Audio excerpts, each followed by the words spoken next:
Chapter 105. A full moon shone on the silent desert. As far as the eye could see, there were only undulating sand dunes and boundless emptiness. There wasn't even a blade of grass, let alone people. Amon stood there with his hands behind his back and asked with a frown, "Did you hear anything?" Madanzo also frowned and listened attentively for a while before replying. There was a rustling sound and a slight buzzing, as if something hard was rubbing against the sand. But I couldn't tell where it was coming from. What did you hear? Amon waved his hand and took out a staff out of thin air. There were 7 parangons inlaid in a spiral shape on the body of the staff. It was the one he got from Abam Wellington. He handed it to Madanzo and said, "Take it, this staff is yours. Use detection magic to check the situation." Madanzo took it and said with surprise and joy, "Hey, isn't this the same as Link's staff?" "My Ammonius, you are so generous." Amon smiled bitterly, "Don't be too happy too early. Take the staff and prepare for battle. Don't you know the situation?" With this staff in hand, the power of detection magic multiplied by several times. He then exclaimed, "Not good, these sounds are coming from under the sand dunes. Countless scorpions are approaching from all directions. We are surrounded." As he spoke, Amon suddenly thrust the iron staff in his hand deep into the sand. A wave of impact rippled out and penetrated deep into the ground. He then shouted, "Madanzo, it's up to you now." Suddenly, countless black spots appeared on the pale white sand dunes around them. Looking down from the sky, the place where Amon and Madanzo stood became a white island in the black tide. That was the result of Amon's staff striking the ground and forcing all the scorpions to retreat from the ground. These scorpions were nearly a foot long. They raised their pincers and raised their venomous tails. They looked extremely terrifying.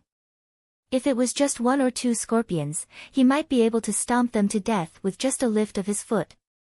Even if he was accidentally stabbed by the poisonous hooks, it wouldn't be fatal. However, there were thousands of poisonous scorpions. Anyone who saw them would tremble with fear. However, Madanzo showed no fear. He shouted loudly and waved the staff in his hand. A whirlwind rose and swirled the sand into a spiraling storm, sweeping out in a circle. The grains of sand that were blown up by the wind were like tiny needles, and there were countless wind blades that were hard to distinguish between the needles. The hard shells of the poisonous scorpions were shattered by the sand, and their bodies and chelicerae were cut off by the wind blades, leaving behind a ground full of corpses. Some scorpions had been cut in half, but their broken bodies were still struggling and twisting. This large-scale offensive air element divine spell was very powerful, but the desert scorpions did not retreat because of the death of their companion. The scorpions behind them stepped over the corpses on the ground and surged forward. Amon did not attack. He only said one thing, "These scorpions are very big and their shells are very hard. It's too much effort to use air element magic." Madanzo then raised his staff and a bright flame appeared in the whirlwind. The flame instantly turned into a dancing fire dragon that circled between the sand dunes. The scorpions' remains were the first to be ignited.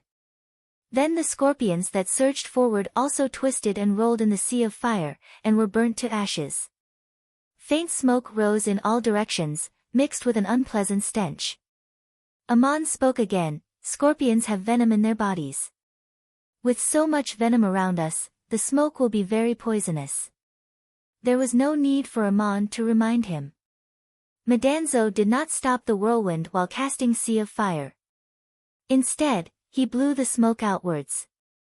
These scorpions seemed to be very resistant to fire. Many of them were still struggling to crawl closer with flames and smoke, but were cut into pieces by the wind blades not far away.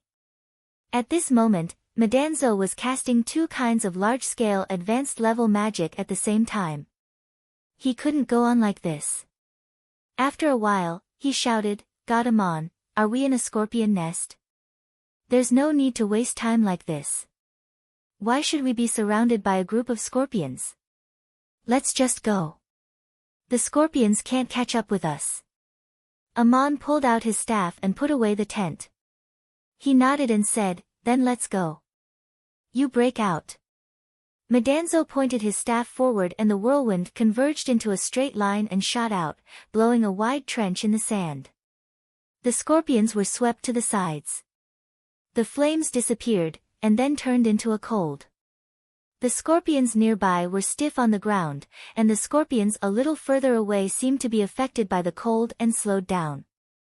Madanzo took the opportunity to stride forward, and Amon followed behind with his leather bag. Casting water magic in the dry desert was strenuous and unrewarding, but when used with wind shuttle and freeze, the cold was a good way to deal with these scorpions. It might not be able to freeze them to death, but as long as they could stop them from moving forward, they could break out of the encirclement. The two walked unhurriedly among the scorpions. Madanzo pointed his staff forward and opened a path. When the sky was getting brighter, there were fewer scorpions around them. There were still endless white dunes around them. Madanzo finally breathed a sigh of relief and turned to Amon. "How come there are so many scorpions?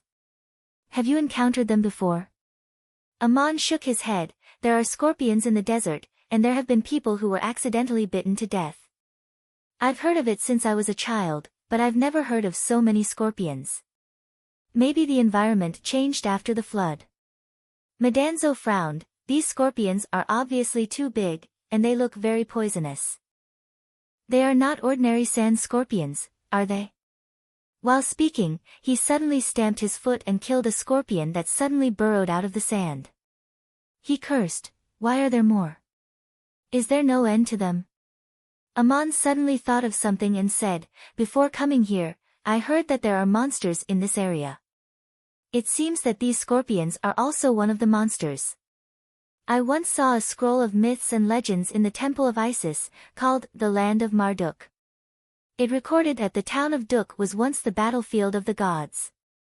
A long time ago, the gods created 9 kinds of monsters to help them in the battle, namely, 9-headed serpent, scorpion, sea monster, giant lion, 3-headed hound, human-faced scorpion, mermaid, and wild bull." "9-headed serpent?" asked Madanzo. "Isn't that Humbaba, the god of the Euphrates River? It is said that he was the gatekeeper of Enrol's realm. He was killed by Gilgamesh and Enkidu not long ago." Amon nodded. "The 9-headed serpent is probably Humbaba. He must have been subdued by Enrol in that great battle and became the gatekeeper of the divine realm. Although Humbaba is dead, he still has many descendants. I've met them in the Euphrates River. If Humbaba has descendants, then other monsters might have. The human-faced scorpion is one of the 9 monsters. The scorpions we met may be its descendants." Madanzo stuck out his tongue. "Then we have to be careful. Maybe we will run into some poisonous insects or beasts." Amon nodded again. "Yes. If we run into them, don't get entangled with them. We should avoid them as much as possible. We're not here to destroy the monsters. We can't do that with just the 2 of us. We're just here to check out the situation here and get to Duk as soon as possible." As they continued to move forward, the 2 of them slowed down. There were always poisonous scorpions appearing in this desert.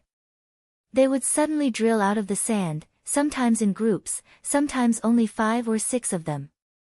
Almost every day, they had to fight several battles, big or small.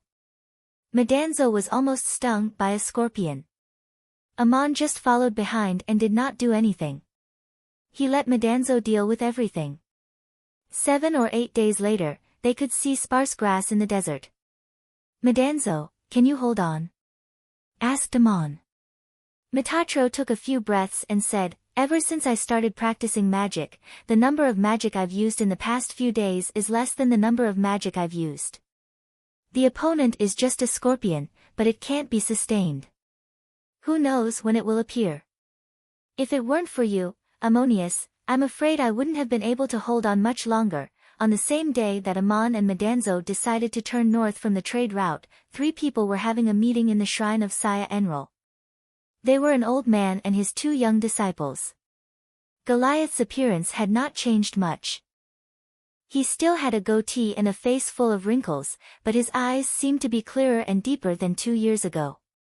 He asked Raphael, "Have you been practicing magic all this time?"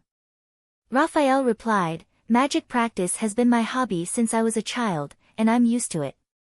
2 years ago, Master sent me to Duk to explore the terrain. Because of an accident, I stopped practicing magic for a while, but since then, I have never stopped practicing." Goliath asked, "Half a year ago, I sent you to Charcoal Marsh to investigate the monsters there.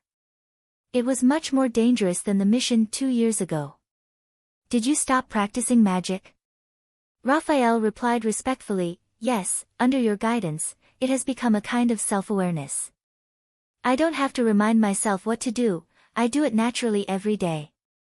Basic meditation is also a way to restore magic. Only in this way can I persist in that dangerous environment and finally complete the mission Master gave me." Goliath smiled and asked again, "Young man, in such a dangerous environment, do you know why you can always turn danger into safety?" Raphael showed a thoughtful look, "I also have questions in my heart. At that time, there were several encounters that were really dangerous, but I always got through them safely, as if I was blessed by the gods." Goliath smiled and shook his head, "Maybe you really got the favor of the gods, but the person who protected you at that time was Walter. I deliberately sent him to follow you secretly, but you didn't know." Raphael was taken aback. He stood up and said to Walter, "So it was you who protected me, then you should have saved me several times, why didn't you tell me?" Walter smiled slightly, "Master didn't let me tell you at that time." Raphael knelt down and saluted, "Even if you didn't tell me at that time, it has been half a year since I completed the mission, and you haven't mentioned it for so long. You have secretly saved me so many times, but I have never expressed my gratitude." Walter still smiled, "This is what I should do, and it is what I am willing to do. If Master didn't let me say it, then I wouldn't say it. Since Master has said it today, then I will say it. I am only completing the mission, and I don't ask for any gratitude. Of course, at this moment, I also accept your gratitude. Get up, my brother." He pulled Raphael up. Goliath looked at Walter again and said, "This state of mind is very good. For the past 6 months, I deliberately did not tell you, Raphael, and you yourself did not take it to heart. Walter, have you ever thought about when you will become a supreme mage? I have taught many students in the Hittite kingdom, but the one who is most likely to become the first supreme mage is you." The 6th level mage Walter replied humbly, "It is not a matter of whether I want to or not. I am afraid that all the mages on the continent want to take this step, but it is not a wish that comes out of thin air. When faced with this goal, I can only decide what I will do and not think too much about it." Goliath nodded with satisfaction, "Very good, I hope you mean what you say and can really do it. This time, I will send the 2 of you to carry out another mission. Set off together across the Saya Desert, and then go to the city of Uruk in Babylon and the Cape States in Igut respectively. Send a secret letter to the 2 governors, Gilgamesh and Rod-Dik respectively. Come back when you get an answer, no matter what it is." The 9th level Supreme Mage took out 2 sealed leather cylinders and handed them to his students. "You are not allowed to open them yourselves. The contents of the letter may also bring you trouble. If there is any trouble, try to solve it on your own and bring the reply to me. It may be a little troublesome to cross the Saya Desert now. Try not to fight the powerful monsters and make sure you pass safely. Here are a few scrolls and a flying instrument. If your life is in danger, Walter, use it to escape with Raphael. But this is also a trial. Do not use the scrolls or the flying instrument until the last moment." Amon and Madanzo had walked to the edge of the desert. From time to time, they could see low, cold-resistant grass growing on the sand dunes. Counting the distance, they would reach the inland lake in another day. This kind of grassy sand dunes was also the most suitable environment for scorpions to grow. Madanzo involuntarily raised his vigilance, but after walking for a long time, he did not see any scorpions. He could not help but sigh, "It's really strange today. Why haven't I seen a single scorpion?" Amon laughed, "Haven't you been annoyed by the scorpions these days? Do you want to meet a group of scorpions?" Metatro, who looked tired, also laughed. That's not what I mean. I can't wait to relax. We've been on tenterhooks until now, but there's no movement at the place where we're most likely to encounter scorpions. It's better to have a good fight and get out of here quickly. Amon said, the most dangerous enemy is the invisible enemy. This feeling is really torturous. But you have to be mentally prepared. Even if we get out of the desert and get rid of the scorpions, there may be something waiting in front of us, maybe even more difficult to deal with than the scorpions. Huh? There are marks on the sand over there. What are they? There were very strange marks on the sand dunes in front of them. They looked like frozen ripples on the surface of the water. Madanzo walked closer and bent down to observe. He took a deep breath and said, I can't be more familiar with these marks. They are the footprints of scorpions crawling through the sand. But these scorpions are too big. Each of them is probably more than 3 feet long. It seems they are heading in the same direction. What happened? Let's take this opportunity to get out of here. Amon waved his hand, don't worry. Let me see what those scorpions are doing. It'll be safer if we can figure it out. He took out a magic artifact embedded in a golden base. It was the soul-chasing lamp he got from Vitru's relic. He stood in front of the marks and gently waved his staff. The magic artifact embedded in the wick of the lamp emitted a circular halo of light. The scene in the halo was constantly changing, as if it was following the scorpion's footprints on the sand dunes. After crossing countless sand dunes, the scene in front of them was already dozens of miles away. Amon and Madanzo saw a group of giant scorpions. Each scorpion was more than 3 feet long from pincers to tail. Their shells were black and shiny like hard armor. From time to time, the tip of their hooked tails would shoot out pale blue flames. They were terrifying giant scorpions. The flames shot out from their hooked tails were in a straight line and could attack targets from very far away. Not only was the scorpion poisonous, but it was also accompanied by a high temperature. Even a little bit of it could be fatal. These scorpions didn't always shoot their venom. Instead, they lined up in a formation similar to a military formation. They protected each other and attacked each other, waiting for the right opportunity to strike. The flames they shot out were only long-range attacks. The most threatening weapons were their thick pincers and hooked tails. There were hundreds of scorpions, and all of them were giant scorpions. It was a terrifying sight to behold. In the middle of the scorpions were 2 young men. They were waving their staffs. Obviously, they were both mages. Their magic power was profound, and their skills were extraordinary. They were able to cast all kinds of large-scale defensive and offensive magic. The older mage was in charge of the attack, while the younger one was in charge of the defense. They tried to break through the encirclement, but in the end, they were unable to do so. Around them were the bodies of nearly 100 giant scorpions. Some were scorched, some were cut into pieces, some were frozen, and some were exploded by a tremendous force. It was hard to tell how many kinds of magic the 2 mages had used. Amon shook the staff in his hand lightly, and the light of the lamp expanded rapidly. What he focused on was the corpses of the giant scorpions. 2 days ago, he and Metatro had also encountered a scorpion. Naturally, he knew the effects of various kinds of magic attacks. If the scorpion was burned by the high temperature of the fire element magic, it would turn into ashes, leaving behind a hard shell that would crack at the slightest touch. But looking at the scorpions that had been burned, their pincers and stingers were intact, shining in the sand and ashes.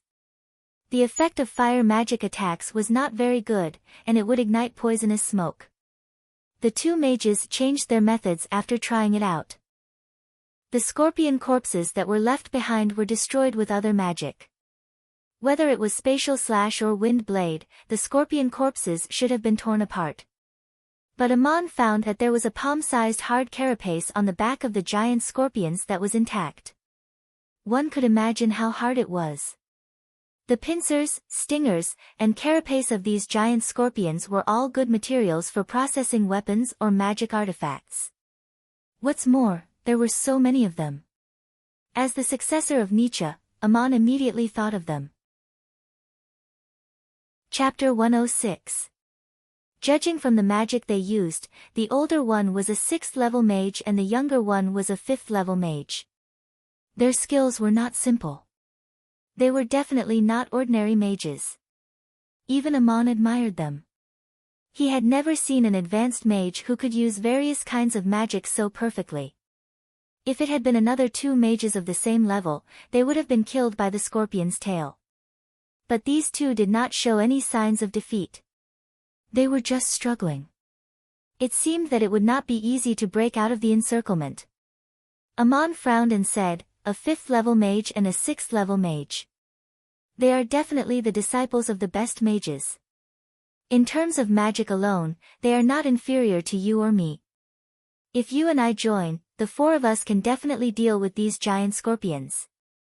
Why not help them along the way? We can also make friends. It's rare to meet a mage like this." Madanzo waved his staff and said, "Well, let's do it. We've been annoyed by the scorpions these days. We want to vent our anger when we meet these big guys." Aman waved his hand and took out a long sword and a short shield. He said, "Put away your staff. You will pretend to be an advanced warrior who has undergone the 2nd awakening of his power. I will pretend to be a 6th-level mage. We practice the power of 2 sides. It's not suitable to be used in public. Make friends with these 2 masters and collect some materials.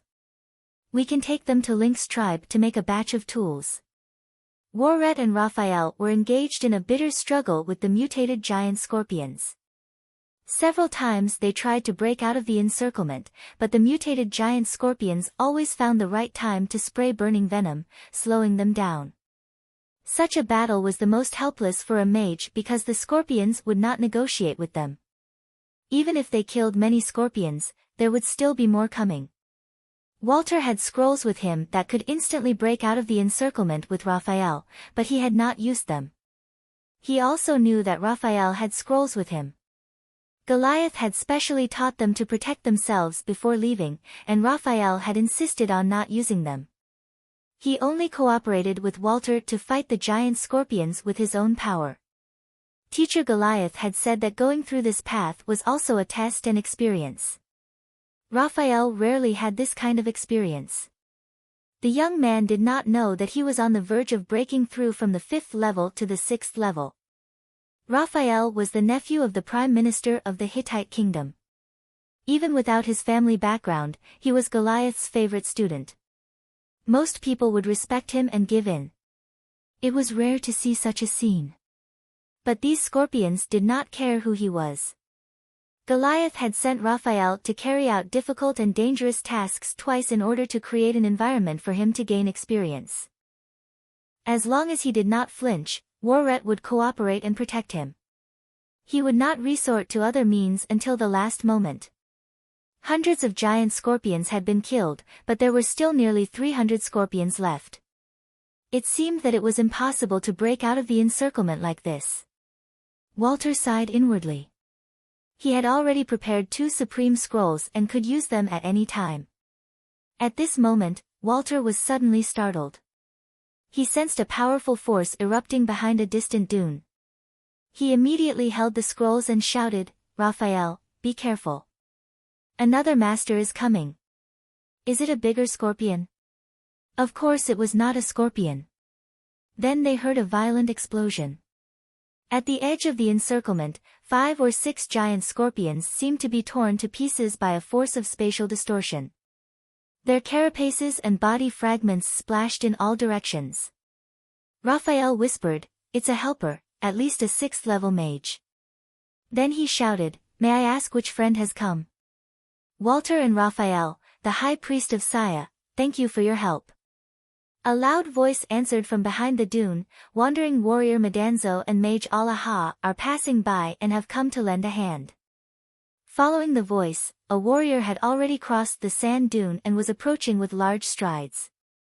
He held a short shield in his left hand to protect himself, and with his right hand, he waved his sword and chopped a few scorpions that were surging towards him into pieces. The giant scorpions also realized that they had encountered a master of close combat. They actually had a little intelligence and knew how to fight together. The scorpions nearby retreated, but several scorpions in the distance shot out poisonous flames in a crisscrossed manner. Madanzo raised his shield and spun the tip of his sword in the air. A spiral of air rose and slightly changed the direction of the poisonous flames, trying to block them with the shield. Walter shouted again, "Warrior, the poisonous flames can corrode armor and weapons. Be careful of your shield."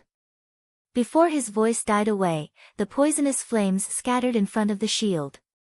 Sand and dust rose and floated in the air like pale yellow clouds, wrapping around the poisonous flames and then exploding. Another man appeared on the dune behind Madanzo, holding a staff in his right hand and a ventaculum in his left. It was Amon. Since he had asked Madanzo to give him an alias, he did not want to appear with his original identity. He took out another staff in his hand. Although it was also very good, it was far inferior to the iron staff. It was the most common way of fighting for a mage to have a warrior in the front while he cast magic to support the attack from behind. Madanzo strode into the swarm of scorpions and cut open a path. Amon followed behind, collecting the stinger, pincers, and the strange carapace scattered on the sand. The swarm of scorpions split into two groups, trying to surround them separately. However, Metatro took the lead with his sword and was unstoppable. The four of them quickly converged. Walter and Raphael said in unison, "Thank you so much for coming to our rescue in such a dangerous place." This gratitude came from the bottom of their hearts. Although they had the means to protect themselves, the price was not small. It was best not to use them. Moreover, in this barren desert, instead of avoiding a large group of mutant scorpions, they rushed in to save them. This was an admirable behavior in any case. Madanzo said with a slightly proud expression, "It is fate that we met. It is best for me to make friends with all kinds of heroes when I travel the continent. You too are young but have extraordinary achievements. You dare to walk in this desert. It is only right for you to help." Amon waved his staff and said, "Let's not talk nonsense. Let's talk after we deal with these scorpions." The four of them joined together to form a small battle formation, which immediately increased their power. Madanzo was at the forefront, waving his sword and slashing. Amon and Walter walked 2 steps behind, side by side, protecting Madanzo with magic, while Raphael walked at the rear. The giant scorpions moved very fast, crawling quickly with their footsteps, always in a state of encirclement. The four of them were not afraid at all. They crossed several sand dunes and killed nearly 100 giant scorpions. Madanzo was exhausted, while Amon took a break and collected a lot of materials. Seeing that the scorpions were difficult to deal with, Walter was about to ask Madanzo to retreat and rest for a while. Unexpectedly, these scorpions also seemed to understand the situation. Feeling that the few of them could not deal with them, they suddenly scattered and disappeared into the sand. Madanzo lowered his sword and gasped, "Huh, why did they all run?" Amon muttered, "These giant scorpions are different from ordinary scorpions. They know how to cooperate and have a bit of intelligence. When they realized that they could not deal with the four of us, they retreated. It's a bit like a marching army." Walter nodded. "I also realized that these giant scorpions are different from ordinary poisonous insects. It seems that they have undergone simple training. That's why they are more terrifying. Otherwise, we would have broken out a long time ago. Thank you two heroes for saving us. I haven't had a chance to ask for your advice." Raphael and Madanzo were almost exhausted. They sat on the sand dune to rest, always on guard. Amon called himself Allaha. He was a mage from the Empire of Igut and loved to work with all kinds of magic artifacts. He came here mainly to train himself and collect materials, which explained his actions just now. Madanzo called himself a warrior from the kingdom of Babylon. He was once rescued by Allaha in the mountains, and the two became good friends. He liked adventure and longed for the legendary heroic deeds. Coming to this desolate place to kill monsters was not only to help his friends, but also to train himself. There was no need to hide his identity, and what he said was almost the truth. But the origin of Raphael and Walter surprised Amon. When he heard that they were high priests of the Saya shrine, Amon was very surprised. High priests of the Saya shrine were one of the noblest people in the Saya shrine. When Amon was in Duk, he could hardly imagine that he would have dealings with such important people. What was even more surprising was that the two high priests did not bring any attendants or guards with them. Even ordinary mages would not do such a thing on foot in the Saya desert. These two noble lords claimed to be carrying out the orders of their teacher. They had gone to Uruk and Cape States to deliver letters. Their teacher was the 9th level supreme mage Goliath. Amon had seen Goliath before. One night, he saw Goliath quarreling in Crazy Ole's house. Later, Goliath and Crazy Ole went to Mayor Dusty's house and flew away from the window. Later, he learned that the man was the chief priest of Saya, the 8th level supreme mage Goliath. The next day, Mayor Dusty found an excuse to send Amon to Duk to avoid the disaster that followed. Crazy Ole also mentioned Goliath in his message. He told Amon that if he encountered any trouble in the Saya, he could go to Goliath for help. This supreme mage was trustworthy. At least he would not harm Amon. Not many people could receive such praise from Crazy Ole. Amon did not expect to meet Goliath's students in the desert today. Indeed, a great teacher produces a great disciple. Goliath himself had advanced to the 9th level, becoming the top existence on the continent. Amon did not tell Walter and Raphael about his origins. He had nothing to ask Goliath for help at the moment. They chatted for a while. Amon also made a delicious lunch and invited everyone to enjoy it together. Raphael warmly invited Amon and Madanzo to visit Saya if they had the opportunity. He would definitely thank them well. Walter saw that everyone had rested enough. He got up and said, "Lord Allah, you must be very rich to have such a spatial artifact. You are also an artifact maker. You must have all kinds of artifacts. But please accept this scroll. It's a token of my appreciation. It might come in handy when you're exploring the desert." Walter took out an intermediate scroll, Spatial Shackles, which Amon was very familiar with. He had used 2 scrolls himself. It was indeed a very practical auxiliary means of escape in dangerous situations. Amon could not refuse and had to accept the gift. Walter cautiously said, "Be careful in the desert. Don't get entangled with powerful poisonous insects and beasts. No matter how precious the materials are, they are not as valuable as your own life. The giant scorpions have retreated. Maybe they will summon more powerful monsters to attack us. We can't stay here for long. Let's go. Welcome to Saya." Amon's reaction was beyond everyone's expectation. He suddenly stood up and took out his iron staff out of thin air. He embedded the ventusum into the staff in a blur. He said in a deep voice, "I'm afraid it's too late. Everyone, be careful. There are powerful enemies nearby." Walter was shocked. He was already a 6th level mage, and his reaction and experience were far superior to his peers. He did not expect that Amon's reaction was even sharper than his. Moreover, he took out such a magical staff. It meant that Amon did not use his full strength in the battle just now. Madanzo and Raphael had already jumped up from the ground with their weapons and staffs in their hands. Lead immediately sensed a strong sense of danger and turned to look in the same direction as Amon. A strange scene appeared not far away. 3 sand dunes slowly rose up in front of them. The sand at the top kept leaking, and the sand at the bottom kept gushing out. The sand dunes rose higher and higher until they turned into the shape of a human.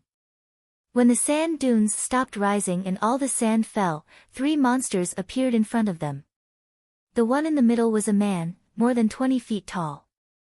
His upper body was in the shape of a human, but his hands had turned into a pair of huge pincers, and his lower body was in the shape of a scorpion. He stood on the sand dunes with 6 feet, and his tail was 30 feet long. At the end of the tail was a huge curved hook that looked like a spear. The monster's humanoid upper body was extremely muscular, and there were flame-shaped patterns on his cheeks. His eyes were completely dark brown, and there were no whites in them at all. He looked down at the 4 of them coldly. Walter gasped and subconsciously murmured to himself, the legendary Scorpion King, the human-faced scorpion created by the gods. Amon said in a deep voice, "Don't panic. It's not impossible to fight 4 against 1. As he spoke, he not only took out his iron staff, but also 3 scrolls out of thin air in his right hand. He told the others not to panic, but he himself was not as calm as usual. He even said something wrong. Because they weren't fighting 4 against 1, they were facing 3 powerful enemies. Chapter 107. Strange vows. The 2 naked women with scorpion tails were holding staffs in their hands, made of an unknown animal's long bone. The one on the left had a flame spirit at the top of her bone staff, and the one on the right had a aquaticore at the top of her bone staff. Are there mages among the monsters too? The giant man in the middle, with the upper body of a human and the lower body of a scorpion, should be the legendary Scorpion King Gilgamesh, a monster created by the fallen ancient gods, and had the same origin as Humbaba. Unfortunately, and the others were not Gilgamesh and Enkidu, so it was almost impossible to kill Gilgamesh. Raphael quietly said to Walter through message magic, "The Scorpion King cannot be defeated. Throw away the scrolls, take out the flying shuttle and escape." Walter quietly replied, "My flying shuttle can only take 2 people. They just risked their lives to save me, I can't just leave them behind." Goliath gave Walter a flying artifact, which could allow him to quickly escape with Raphael in a moment of crisis. He also gave him 3 flying scrolls to help him activate the flying shuttle. But with Walter's ability, he could only use the flying shuttle for himself and Raphael. The 2 high priests were loyal and did not run away immediately. Raphael quietly said, "At least the Scorpion King can talk. It's not that we can't negotiate, but it's best not to fight." They were whispering here, and Madanzo could not hear them. But unexpectedly, the Scorpion King Gilgamesh heard them and suddenly said, "Despicable humans, there are such idiots. What are you 2 talking about? You think you can escape, but you don't. Then try it." His voice was low and hoarse, like something hard rubbing against each other, with the echo of metal colliding. Only Metatro did not know how powerful he was. With one by his side, Metatro had always been very bold. He waved his sword and was about to form a battle formation in the front like he did just now, but unexpectedly, he was pulled behind by one. Took a few steps forward and stood in front of the crowd. His voice was very calm, and without a trace of trembling, he asked, "Are you the legendary human-faced Scorpion King?" The Scorpion King nodded his huge head, "Yes, I am Gilgamesh, and they are the Fire Scorpion and the Ice Scorpion. Despicable humans, you do not beg for mercy when facing me, but want to make a last-ditch struggle?" When he spoke, his eyes that had no whites flashed, and even the Scorpion King's wrath showed a trace of fear. Metatro and the rest did not see this, but had already taken out a gray scroll and held it in front of him. He held it in his hand and replied, "What's the use of begging? May I ask the great Scorpion King, it is said that you possess the power of the gods, why do you appear in front of lowly mortals?" The Scorpion King snorted coldly, "Despicable human, you actually dare to ask me? You clearly know that they are my people, but you still killed so many. Do you think your life is more noble than the scorpions?" Shook his head, "I don't think my life is more noble than the scorpions, but I also don't think the scorpions are more noble than me. But your Majesty Scorpion King, you call me a despicable human, so you must think that you are more noble than all of us?" Shook his head, "I don't think that my life is more noble than the scorpions, but I also don't think that the scorpions are more noble than me. But your Majesty Scorpion King, you call me a despicable human, so you must think that you are more noble than all of us?" As he spoke, He gently twirled Storm's wrath with his fingers, as though he was ready to open it at any time, as though giving a silent warning, since you are such a noble human-faced Scorpion King, then there is no need to perish together with the lowly humans. The Scorpion King suddenly laughed. His laughter was like the buzzing sound of sand rubbing together, almost enough to make people dizzy. He sneered and said, "What a bold person. You actually didn't kneel and pray when you saw me. I admire your courage, so I have decided to give you a chance. 2 of you must pay for the lives of my people, and I will let the other 2 go. You choose who will die." The Scorpion King had sharp ears and eyes. He had already discovered that Walter and Raphael were not in cahoots with Awe. It was the 2 mages who had clashed with the giant scorpions, resulting in the battle just now. He did not want to become enemies with Awe's wrath, but he made such a request. The Scorpion King's request was an order, and his cold tone did not allow for any discussion. Behind him, Walter and Raphael looked at each other and made a decision with their eyes. If Awe chose the 2 of them, they would immediately use their flying artifacts to escape. Madanzo whispered from behind, "Ah, don't be fooled, this Scorpion King is very cunning. He wants to break up our alliance and win without a fight." Ah shook his head and said, "I have no right to choose who will die. Whether it is a human or a scorpion, it is a choice made by oneself. We did not actively harm any of the scorpions. We were just constantly attacked by the scorpions in the desert. Everything was out of self-defense, it does not matter whose life is more noble. Scorpion King, if you were me, please answer, should we kill those scorpions?" Fire Scorpion, who was on the left of the Scorpion King, finally could not help but speak. Her voice was slightly hoarse, but it carried a certain magnetism. "You have killed so many of His Majesty's people. What is so unfair about only 2 lives?" Ah shook his head and said, "We killed so many scorpions, not because we wanted to, but because we had to. The scorpions we met along the way were different from normal scorpions. Such heavy casualties can only be blamed on one person, but I'm not sure if it can be used to describe it." Fire Scorpion asked in return, "Who is to blame?" Raphael, who was behind Awe, spoke up, "Those scorpions have intelligence, it is obvious that they have been trained. However, the person who trained them used their intelligence to send them to their deaths. They know how to attack and coordinate, but the purpose of the battle is incomprehensible. Such attacks are meaningless, and will only waste their lives. Whoever drove and trained them should be responsible for their deaths." The Scorpion King's face turned ugly, while the Ice Scorpion on the right spoke up. Her voice was clear, and seemed to carry some sort of charm. "Isn't this what you humans learned? Those scorpions have gained intelligence, but they have been infected by humans, which is why they have become so terrible. As a despicable human, you should feel ashamed." Ah Lien shook his head and said, "Scorpion with a staff, you are wrong. Humans are not only despicable and terrible as you understand them to be, but also think and pursue all things beautiful. The eyes of the lowly can only see the lowliness of others. Those scorpions have gained intelligence, but they are not real humans. If you think that is unique to humans, then you are destroying the glory of humans."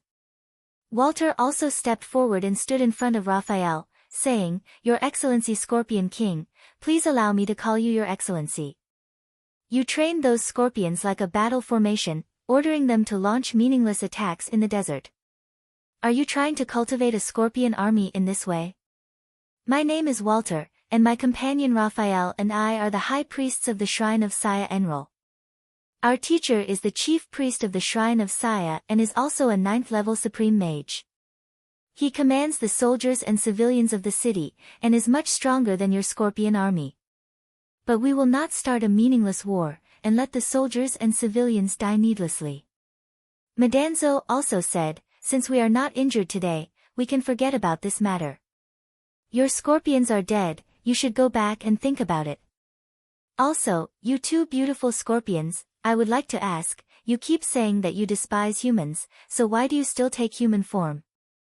After the initial panic, they realized that the Scorpion King only moved its mouth instead of its hands.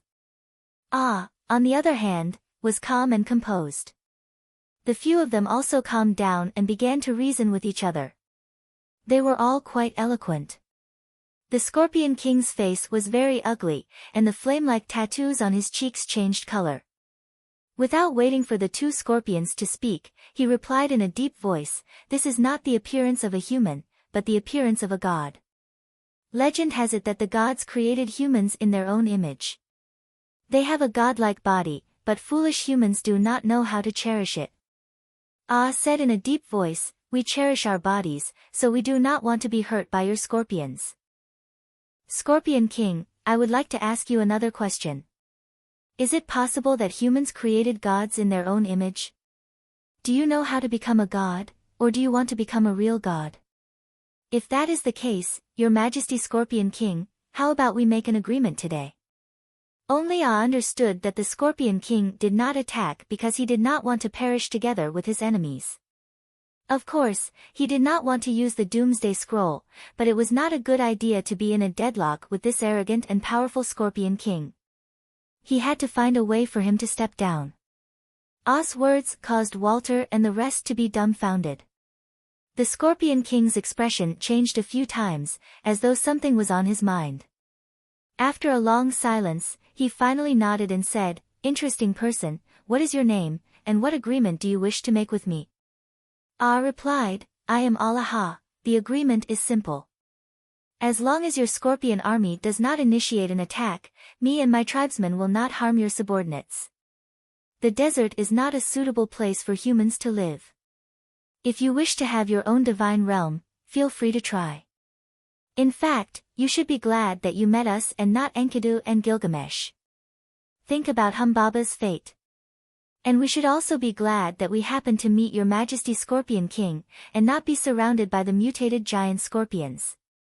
Ah's words caused Walter to be secretly shocked.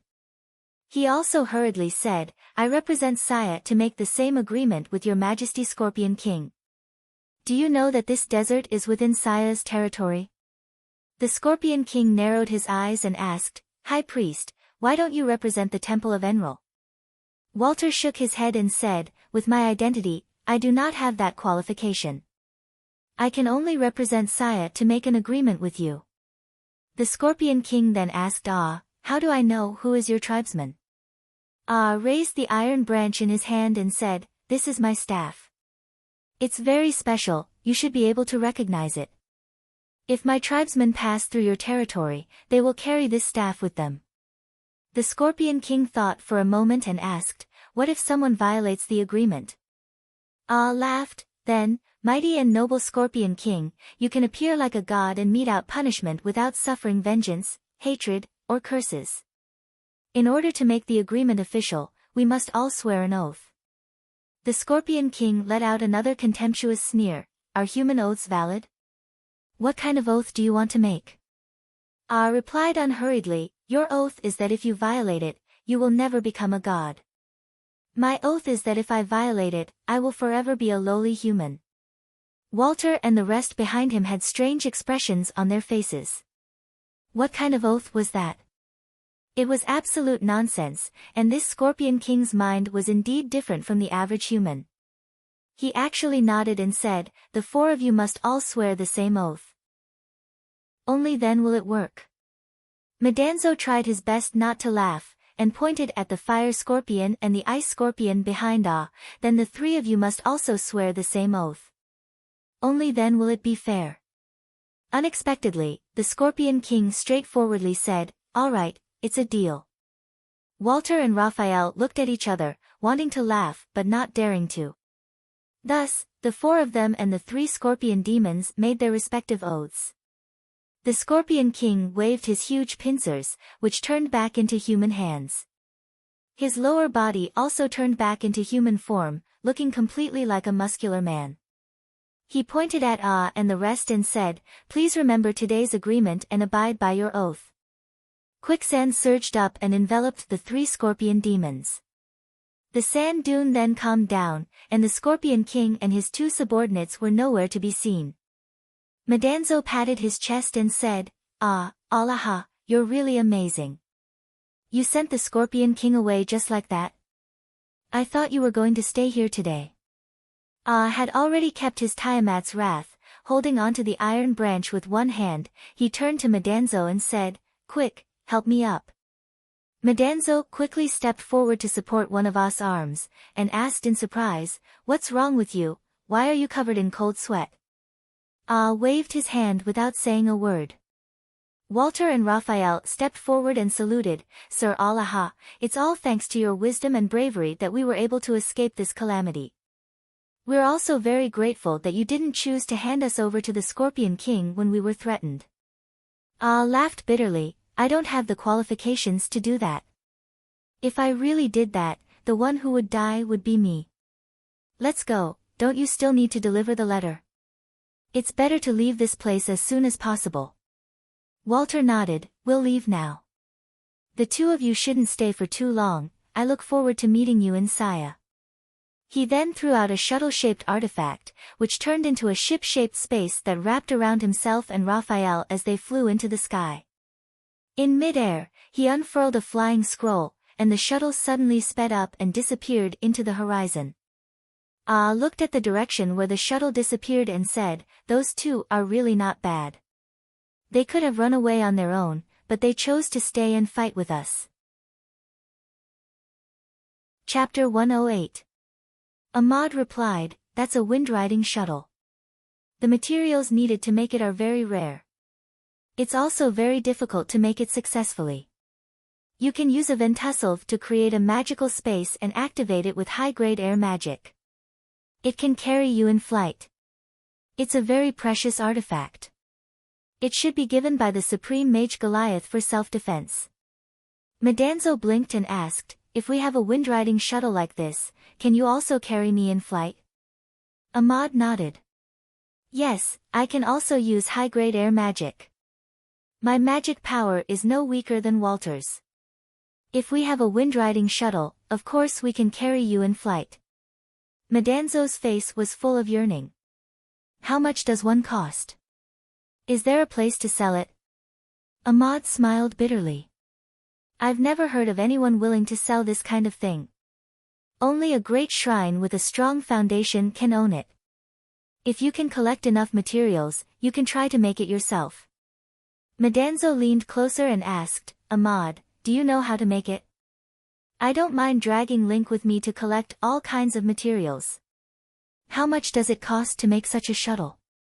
Ahmad glanced at him and answered unhurriedly, "You need a ventuselve as the core of the artifact. It's worth 500 parangons, and you may not be able to buy it.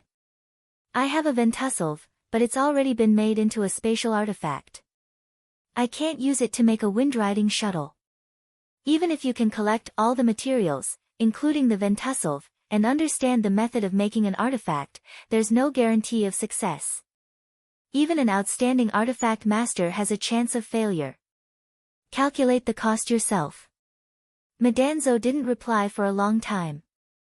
Ahmad continued, "If you really want to, wait until we reach Link's tribe. I will teach you the blueprints of several kinds of artifacts and the method of making them. Whether you can collect the materials and successfully make it all depends on you. Link is better at making artifacts than you are. You can ask him for help. Even if you can't make a wind-riding shuttle, you can make something else." Madanzo was excited again. "In my mind, you have always been an omniscient and omnipotent god." One waved his staff and said, "Don't just praise me. Have you rested enough? We should also leave this place quickly." Madanzo, who was fatigued for the past few days, once again made his way through the desert. The Scorpion King seemed to have kept his word, and they did not encounter any more attacks from the scorpions. This encounter made Madanzo very excited, and he couldn't help but mention it. On the way, he said to Walter and Raphael didn't run away at the first opportunity, but it might not be entirely because of loyalty. With the capabilities of the Scorpion King, they might not have been able to escape on the wind shuttle at the first opportunity. Thought for a moment, then shook his head and replied, "It's indeed difficult to escape, but when you start the shuttle, you can use an intermediate magic scroll called Dimensional Confinement as a cover. They probably have this kind of scroll in their hands. The Scorpion King might be able to stop it with all his might, but it's not worth it if the price is too high. As they walked, Madanzo suddenly said to himself, so interesting, so sexy, so seductive, such a good figure. One turned his head and said, your expression is so strange, who are you talking about? Madanzo said, ice scorpions and fire scorpions, God, don't you think so? One's expression was also a bit strange. They are demons after all. They can transform into human form but come out without clothes. Why are you thinking about them? Are you tempted by women again? Madanzo smiled and said, it's normal for men to be tempted occasionally, but I don't dare to touch women like that. They have scorpion stingers on them. If I were to get stung by them, it wouldn't feel good. One. What about the scorpions? Why are you thinking about the scorpions? Madanzo laughed and said, if I don't think about this kind of thing, where do you want me to think? The Scorpion King is really lucky. While and Madanzo were chatting, Walter and Raphael were also talking about the dangerous encounter they had just experienced. They had reached the southern part of the Saya Desert and were about to go their separate ways. Putting away the wind shuttle, they were sitting between two sand dunes to rest. Raphael said, I didn't expect to meet the Scorpion King this time and make such an agreement. You made an agreement with the Scorpion King on behalf of Saya. This is a good thing. Teacher will be happy. When we go back, we must announce this news as soon as possible. Walter said in a low voice, the Scorpion King is not stupid. Such an agreement is not bad for him, so he will agree on the spot. The most unexpected thing this time was meeting that Allah. I have a feeling that the Scorpion King did not make a move because he was afraid of him. Otherwise, he would not have talked about making an agreement. Raphael also frowned. How can a 6th-level mage make the Scorpion King afraid? He may have some kind of secret, a means to restrain the Scorpion King. I heard that those monsters have unknown weaknesses. Walter added, that's not the point. What surprised me was the oath he made with the Scorpion King. If he violated it, one could never become a god, and the other would always be a human. Isn't it the same meaning? And it's complete nonsense. But they all looked serious. The Scorpion King does not joke. There must be a deeper meaning. Raphael echoed, I don't understand it either. That Allah is really mysterious, but he is indeed our friend. Walter stood up and said, I have secretly recorded what happened with message magic, including every word that everyone said. When I go back, I will let teacher take a closer look. Maybe he will find some secrets. It's getting late. Let's part here. You go to Uruk. Be careful. Did not know that Walter had secretly recorded the scene of their encounter with the Scorpion King, intending to let Goliath analyze it. He and Madanzo continued forward. The sparse grass growing in the desert gradually became a grassland. They could even see the silhouettes of bison. A huge inland lake appeared in front of them. You have a good night's rest today. Meditation can help you recover your magic. How should we go tomorrow? Should we go around the lake or cross it directly? Madanzo looked at the big lake in the distance and said, there may be monsters in the lake, but there are also monsters on the shore. It doesn't matter which way we go. In fact, crossing the lake directly is the shortest time and the most dangerous. But we don't have a boat. If we swim with water magic, it will be more troublesome if we encounter monsters in the water. Laughed. We do have a boat, and it is very strong and safe. It can also cover us. It is safer than walking on land. Madanzo was surprised. Boat? Where is it?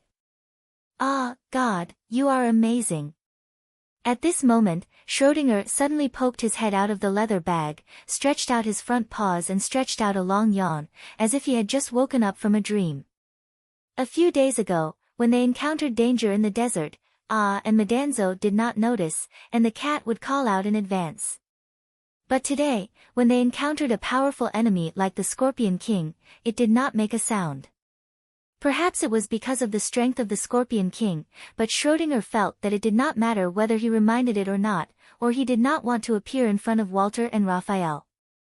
It hid in the leather bag motionlessly as if it had disappeared, and only now did it come out. Madanzo was almost startled by it. He greeted half-jokingly, "Kitty, long time no see." Schrödinger could not be bothered with it. He jumped down and found a comfortable grass nest to lie down. Ah, laughed. Schrödinger is tired. Let's set up camp here today, and cross the lake after daybreak. Madanzo, there may be monsters in the lake. You must be prepared for another fierce battle. The camping spot Schrödinger chose was very good. After eating and resting, it was a peaceful night. After daybreak, 2 people and a cat continued their journey. Not far ahead, they arrived at the place where A escaped from the underworld. At that time, it was Schrödinger who used unimaginable power to guide him, and the cat was exhausted and fainted for many days. Now that they were back in the same place, he and the cat were full of energy, a far cry from when they were in a sorry state. The destination of this trip was the disappeared town of Duk and the savages deep in the mountains. That was where he and Schrödinger used to live. Today, they were going back again. Everything had changed so much that it made one feel endless sorrow. He was still the lonely traveler. Although he had lost his home, he still had everything in his heart. The experience of traveling the continent had given him more depth. It was not that one could not look back in life. The same scenery could always be lingered on, but it depended on whether one could read more from it. When they arrived at the lake, threw out a bone and it unfolded into an invisible boat. The boat was empty, and all the belongings were stored in Ventisalis. Schrödinger jumped onto the boat lightly and squatted in front. Also boarded the boat with the iron staff in his hand. This scene was so familiar. It was as if time had returned to the day when they set out to find Bear. Was a little distracted. He stood there for a long time before he noticed that one person was missing. He turned around and shouted, "Madanzo, what are you doing? Why haven't you boarded the boat yet?" Madanzo was dumbfounded. He stood there for a long time without saying a word. He even forgot to open his mouth. Only when he heard A's call did he come back to his senses. He exclaimed, "My God! What kind of artifact is this? It's so much more amazing than the wind-riding shuttle." Waved his hand and said, "Don't ask what it's called. For me, it's my life. Come on, pick up your staff. Today, you will be in charge of steering this boat across the lake." Madanzo jumped onto the boat and waved his staff nervously to control this invisible space. When A was still a level 3 magician, he could control the invisible boat very smoothly.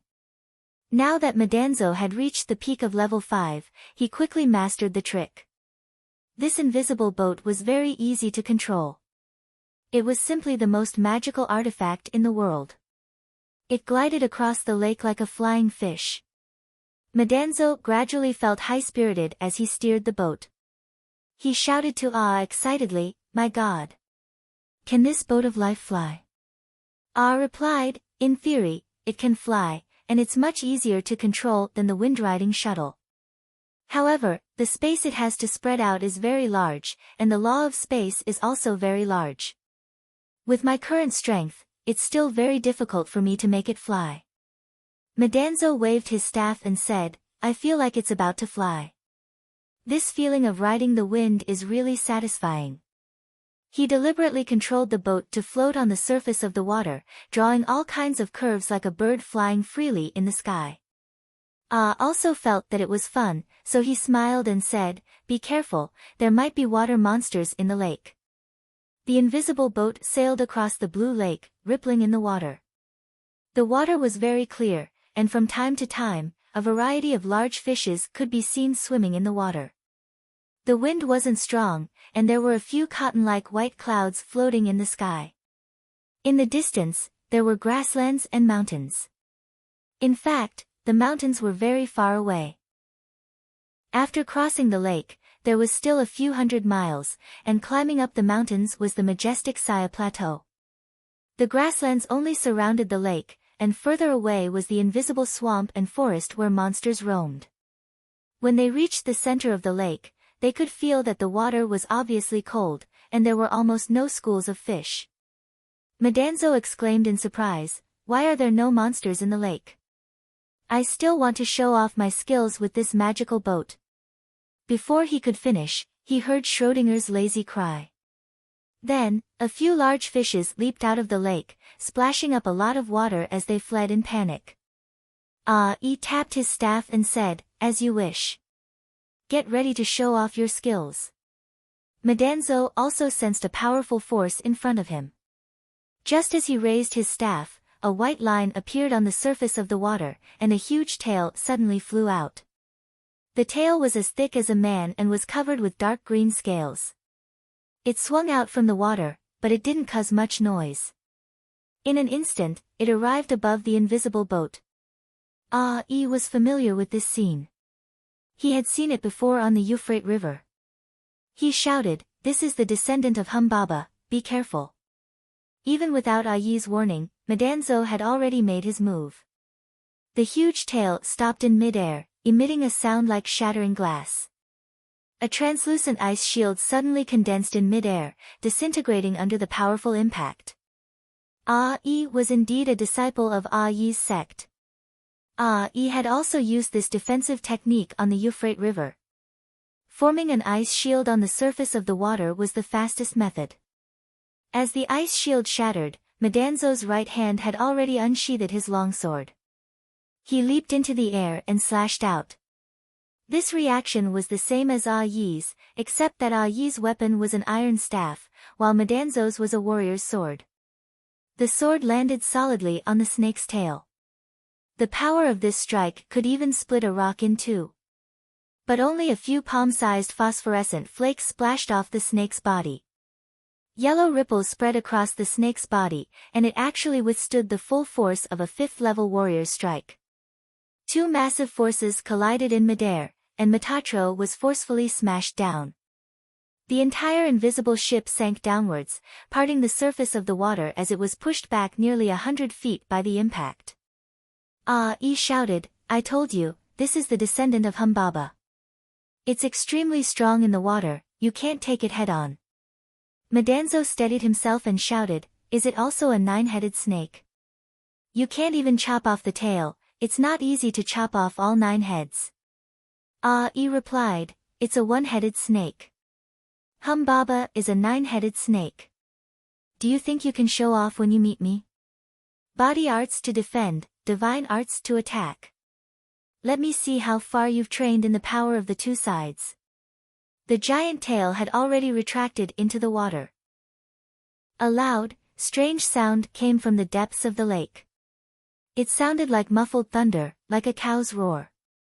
Two huge ugly heads popped out of the water, their jaws wide enough to swallow an adult.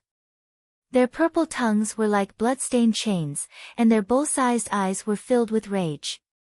It was obvious that Madanzo's strike had hurt them. Madanzo shouted, "Ai, there's 2 of them." Ai shouted, "Not 2, it's a 2-headed snake." Madanzo said, Didn't you say there's only 1 head?" Ai shouted, "Cut the crap. You're no match for it in the water. Hurry up and get on shore." Madanzo didn't have any other problems, but he was talkative. At this time, he was still in the mood to talk to Ai. As he spoke, his hands were not idle. As soon as the snake's head appeared, he quickly steered the invisible ship to retreat. They were in the middle of the lake, so it didn't matter which direction they fled in. But as soon as the ship started moving, there was a huge movement behind them. The water surged up like a mountain, and countless condensed ice came crashing down.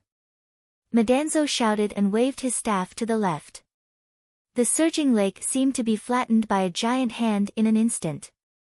The ship forcibly slid a few hundred feet to the side, and was not directly smashed into the bottom of the lake by the giant wave. The edge of the giant ice still swept the invisible ship, and there was a rumbling sound.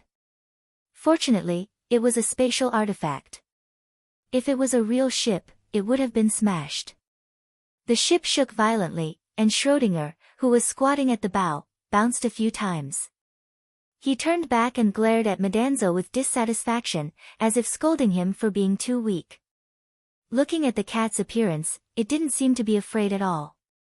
Madanzo wasn't in the mood to bicker with the cat. He didn't even have the time to be long-winded.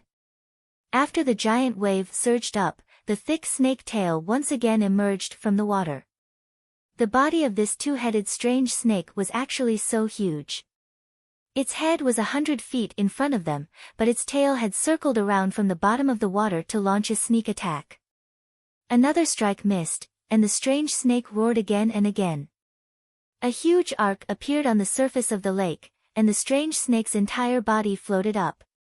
Unexpectedly, it formed an encirclement around the invisible ship, and was rapidly spiraling and shrinking. It saw that the invisible space where and the others were in was very strange, and wanted to use its huge body to wrap around it and grind it to pieces. Madanzo didn't dare to let the invisible ship be wrapped around by the snake. He shouted loudly and waved his staff with all his might. The water below rapidly surged up like a mountain, and the huge ship was tossed into the air. The ship flew out, and the huge ship landed on the body of the snake that was blocking it. In a flash, it turned into a hard layer of ice, and temporarily froze the snake's body. The invisible ship flew past the snake's encirclement, and landed on the surface of the water. The violent vibrations caused Schrödinger to roll a few times. Madanzo didn't care whether he could walk steadily or not. He waved his staff repeatedly, and a gale rose on the surface of the lake. The invisible ship shot towards the shore like an arrow. Chapter 109. The two-headed serpent was obviously enraged. It raised both of its heads and chased after them. Its giant tail swayed rapidly on the surface of the water, causing the waves to undulate like it was flying. However, it was still slower than the speed of the invisible ship. Nan and the others were getting further and further away. Watch me say I'll go. The two heads of the serpent opened their mouths at the same time and let out a deafening roar. The roar was accompanied by a tremor that resonated on the surface of the water. Countless scale-like ripples appeared on the surface of the water. The surface of the lake shook, and many fishes popped out of the water with their bellies upturned. They had died a violent death.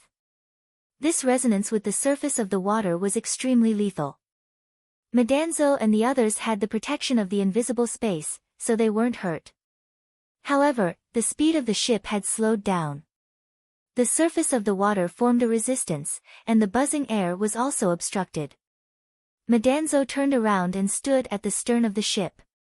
He controlled the invisible ship to break through the obstacles. He waved his staff with all his might, while his other hand gripped his sword tightly. His expression was very solemn. His waving of the staff was not as graceful as usual. It was like holding a heavy brush and painting a wall.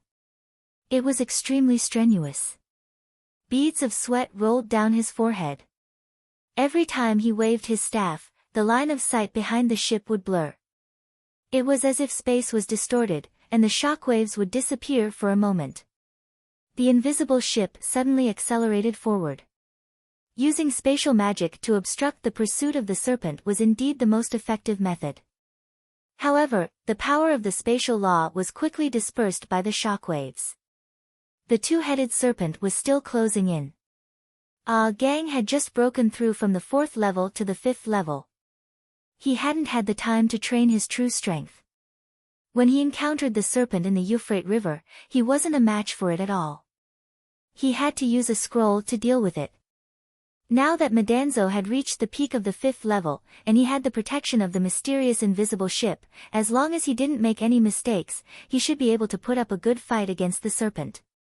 But today, the two-headed serpent was obviously much stronger than the one he encountered in the Euphrates River. Gang could see clearly that even if Madanzo had reached the peak of the 5th level, he still wouldn't be able to deal with the serpent. It was already very rare for him to be able to test out the monster snake's strength and keep playing with it until now. Quiet took out the god's tear and quickly embedded it at the top of the staff. This was the first time he had used the god's tear on a staff. The iron branch staff was finally able to unleash its full power. Looking at the strange snake, it was already very close. Its two huge heads, one on the left and one on the right, formed a pincer attack dozens of feet away. Its eyes were very strange, with one eye on each head being black, while the other was bluish-green. Medanzo shouted, "Ah God, I can't hold on much longer. This strange snake is so strong, how can it know magic? Could it be that it also knows the power of two sides?" Ah Wu-Yi was not in the mood to be long-winded. She suddenly shouted, "Stop the boat." Medanzo waved his staff with all his might, and a spatial rift appeared in front of the giant snake. He no longer urged the invisible ship to fly away. The ship continued to drift forward, slowing down on the trembling surface of the lake. The serpent's roar shattered the distorted space, and two heads emerged from the chaos. The scales on the serpent's neck were glowing, yellow and green, as though it was about to cast some kind of divine spell.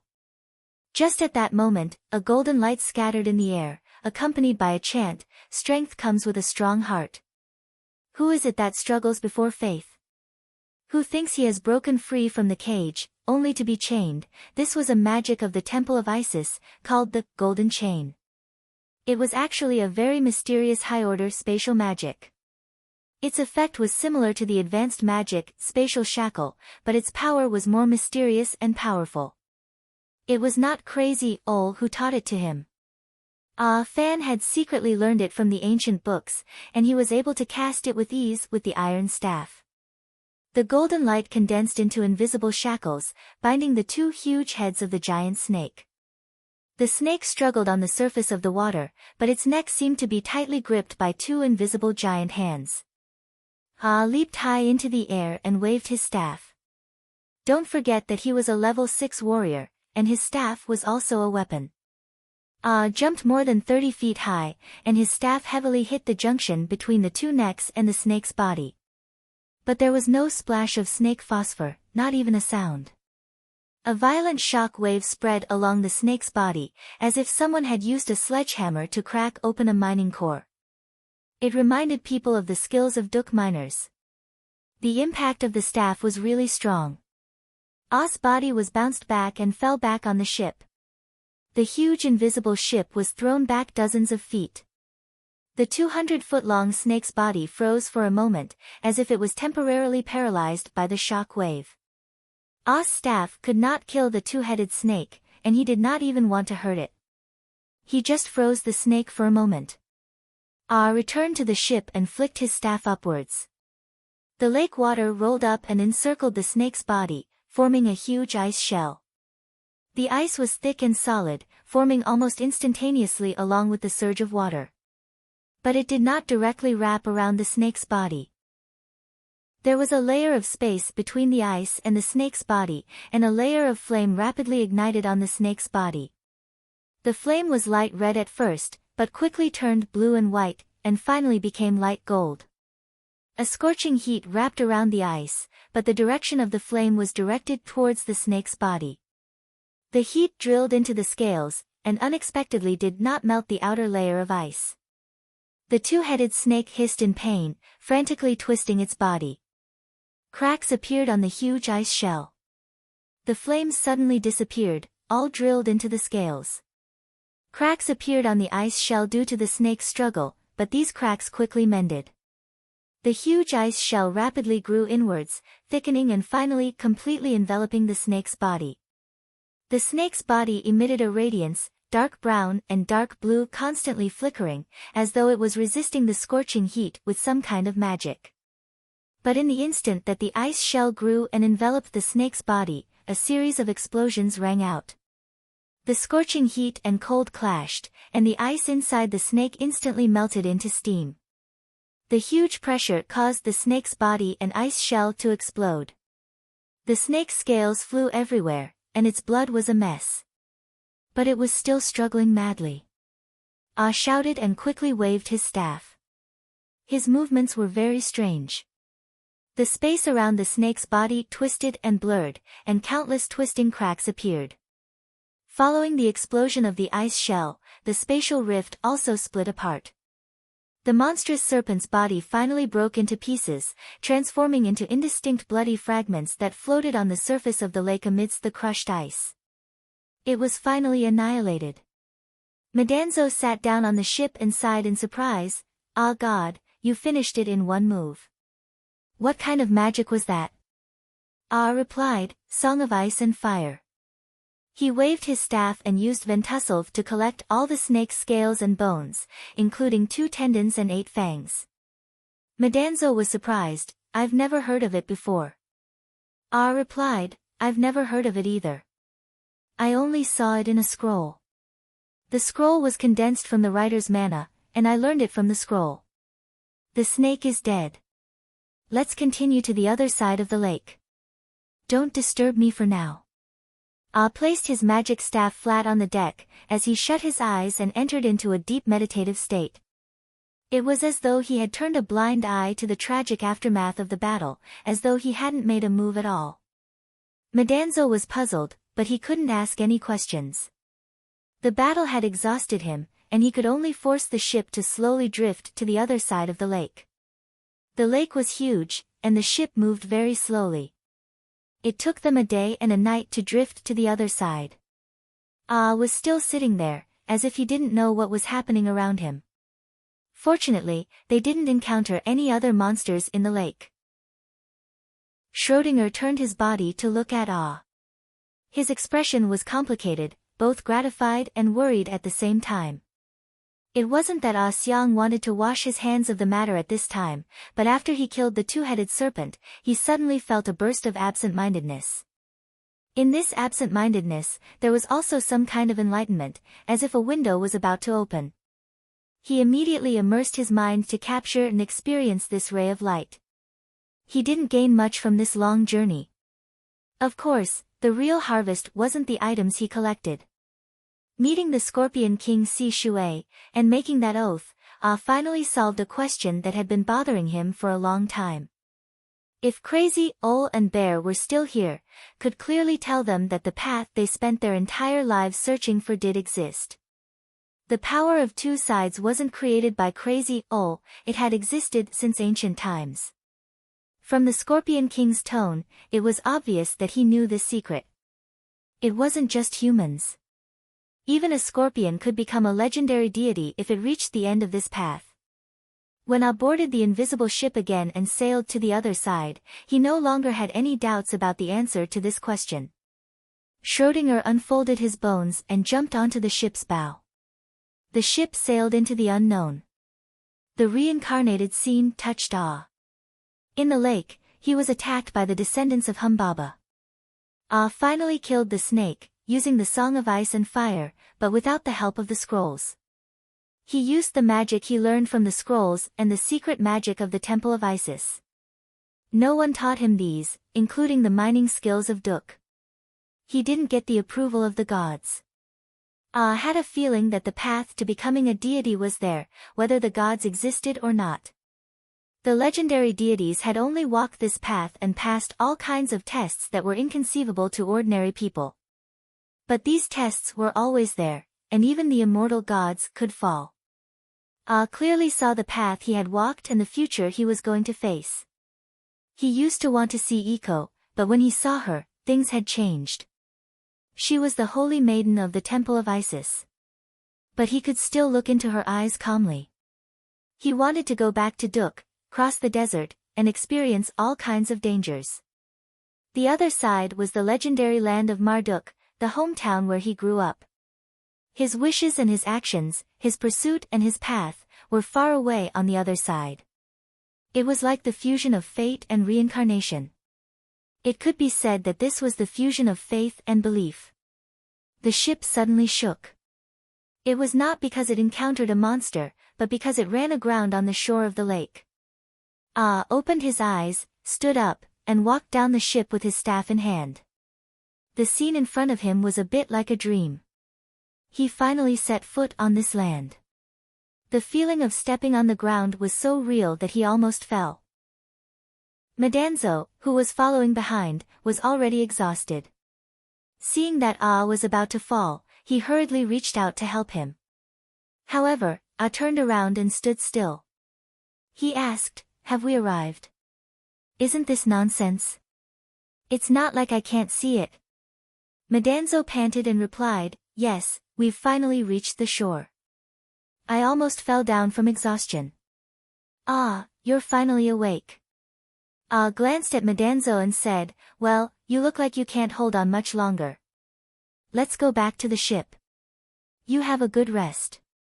I'll steer the ship." Madanzo asked in confusion, "We've finally reached the shore. Where do you still want to steer the ship?" Ah, who had just stepped off the ship, turned around and got back on the ship. He replied, "The way forward, of course." Madanzo had to get back on the ship and sit down to catch his breath. Schrödinger did not get off the ship. It looked at Ah with a smile in its eyes. Then, something amazing happened. Ah raised his staff forward, and the invisible ship actually went ashore. It glided forward on the soft grassy mud. Occasionally, it would hit bushes and rocks. The ship floated up lightly and just brushed past the treetops. It looked like it was still sailing in the water. Madanzo was stunned. "My God, what kind of power is this? Your magic power has grown so much overnight." Ah shook his head. "My magic hasn't grown much. After yesterday's battle, it hasn't even fully recovered. It's just that the way I use my power is different. The perfect fusion of my soul and power. It's no longer a power that has been awakened, but a power that belongs to me naturally. That's why I can do things that I couldn't do before." Madanzo blinked. "Ah, I don't quite understand." Ah explained, "It's like opening a window. I can see the world and myself more clearly. Just like the ship under your feet. If you can't find it, how can you control it? Go one step further and integrate it into your power. It's like a part of your body and mind. Only then will you be able to do more." Low-grade, mid-grade, and high-grade magic are all different ways of using power. Awakening, using, transforming, and finally, it has to be integrated with the body and mind. It's as if it's innate. There's no need to think too much about it. Madanzo was stunned for a long time before he reacted. He asked, "Have you already?" Ah nodded lightly. There was no surprise in his voice. "Yes, I have already achieved the 7th level. I'm a supreme sorcerer. According to the law of the power of two sides, I will also be a supreme warrior." Madanzo exclaimed, "Ah! You must be a god born on earth. As far as I know, you are the youngest supreme sorcerer or mage in the world. At the same time, you are also the youngest supreme warrior." On this day, Achia turned 18 years old and finally broke through the 7th level of the power of two sides. Crazy Ol once said that on this day, would no longer be afraid of his identity as a sorcerer. No matter which city the shrine was, they would be willing to recruit him. Not only would they give him a noble birth, but they would also enjoy an honorable status. The day had finally come. But Ah smiled bitterly when he thought of Crazy Ol's message. The situation was a little different from what he had expected. Ah could no longer appear as a supreme sorcerer, because he was also a supreme warrior. On the Dubhe continent, no one had ever heard of someone who could master this power. He had already appeared as a warrior in the Temple of Isis. Even if he became a supreme warrior, it was impossible for him to become a supreme mage at the same time. If this secret were to be exposed, one could imagine what kind of uproar it would cause, and perhaps even the punishment of the gods. If he returned to the Temple of Isis, he could only appear as a supreme warrior. This was exactly what Maria wanted. But in other places, a 7th-level supreme sorcerer would indeed have a lot of convenience. At least he could appear as Allah and did not have to hide his magic too much. Thinking of this, he turned to Madanzo and said, "You don't have to envy anyone's achievements. Rest well, feel the recovery of your strength, and you will have new discoveries. This is the most important thing for you now." Madanzo sat down to rest and also entered a state of meditation. He was so tired that he could hardly move, but his mouth was not idle just now. Drove the invisible ship through the soft mud and long grass.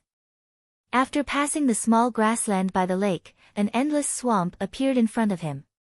Everywhere was bubbling mud, large pools, and trees above the water.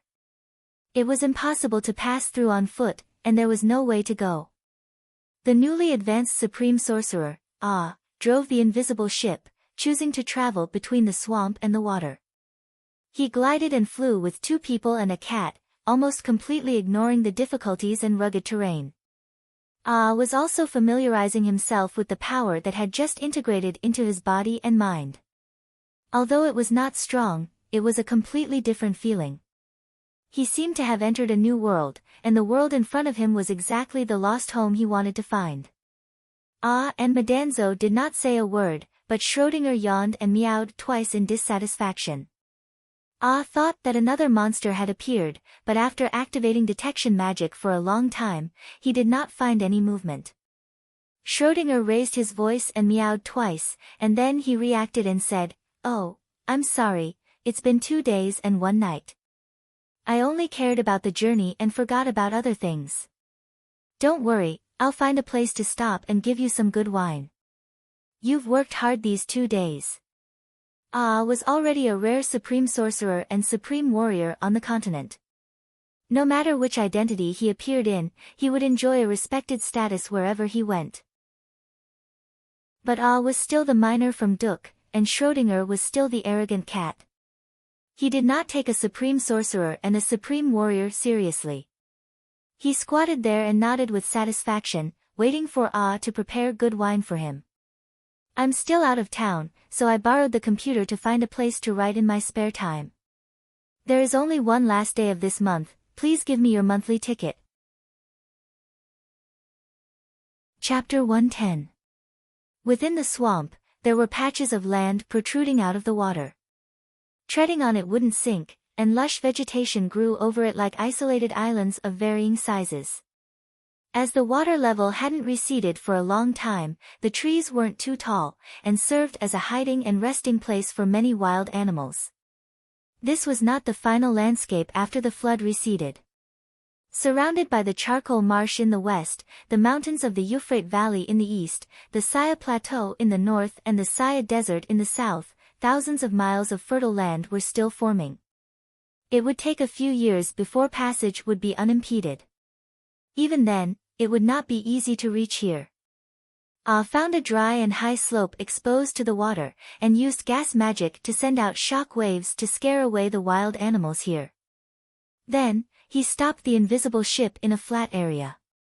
Seeing that Madanzo was still sitting quietly in the ship, he did not put away the space, and only brought Schrödinger down to cook.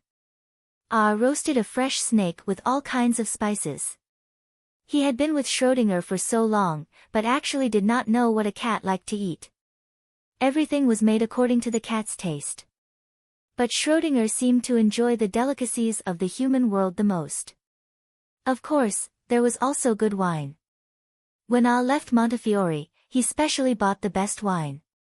Although was young and rarely drank, his taste was absolutely superb. The town of Duk once sold the best wine in the continent, and his father was the most famous drunkard in the town. Therefore, regardless of the price of the wine he bought, the taste was absolutely unquestionable.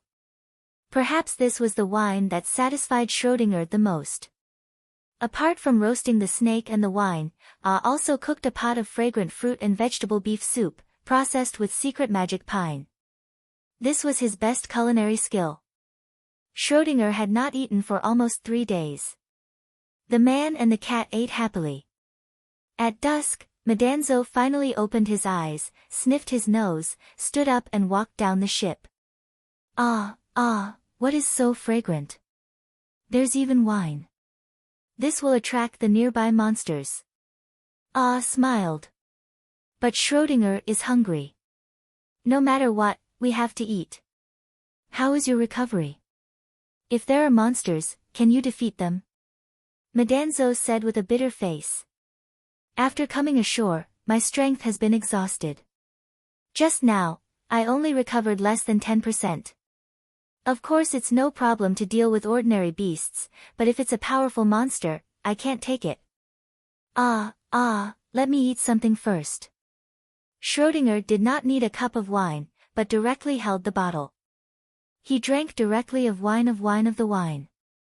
The wine of the bottle was fragrant. This monster looked like both a lizard and a crocodile, but its tail was very long, almost taking up half of its body length. Its long tail was segmented like a scorpion's tail, and its tip was curved. It was about 3 feet long. They poked their heads out of the swamp and saw the fire on the high slope, but did not dare to approach. Madanzo was already frightened by the scorpion and snake. He held his staff in one hand and his sword in the other and stood guard for a long time. Only then did he realize that these scorpion dragons were very timid and weren't very aggressive animals. He sat down and drank his soup before sighing, "Ah God, you told me about the legend of the ancient war of the gods. The gods created 9 types of monsters, one of which was the scorpion dragon. But these scorpion dragons don't seem very strong. How could they participate in the war of the gods?" Schrödinger stared at Metatro with a look of disdain as he hugged the bottle with his front paws. The scorpions we encountered in the desert were also vulnerable in the war of the gods, but the scorpion king Jirishui is definitely qualified, and I think the same is true of Humbaba, the 9-headed serpent. I'm afraid some of the 9 types of monsters created by the gods were destroyed in the war of the gods. Even if Humbaba survived, he was later beheaded. I've seen Humbaba's descendant in the Euphrates River. It was a terrible mutant water dragon.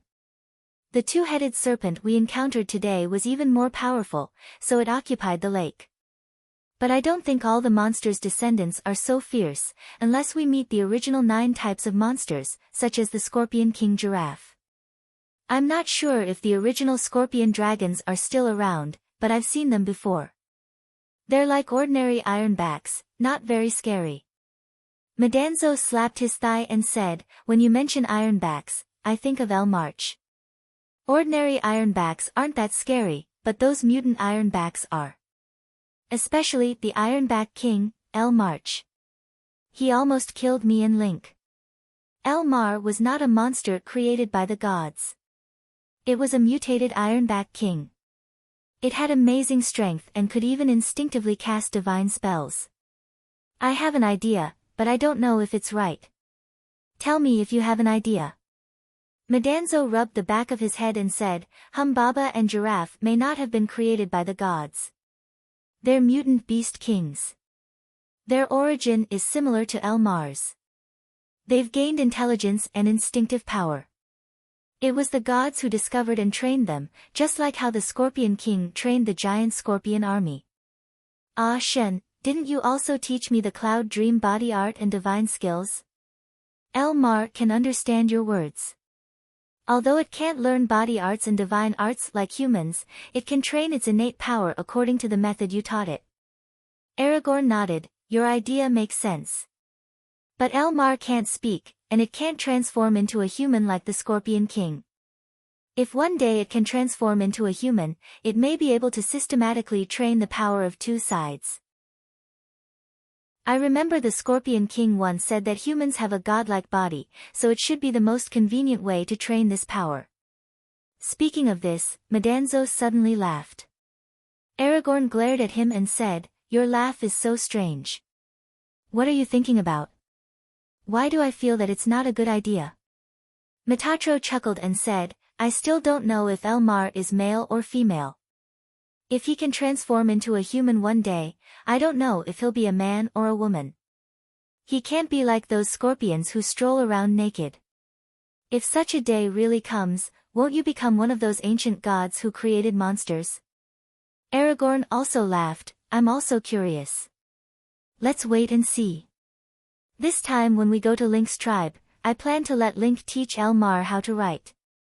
It will be more convenient for him to learn more advanced magic in the future. I have seen the ancient books of shape-shifting magic in the Temple of Isis.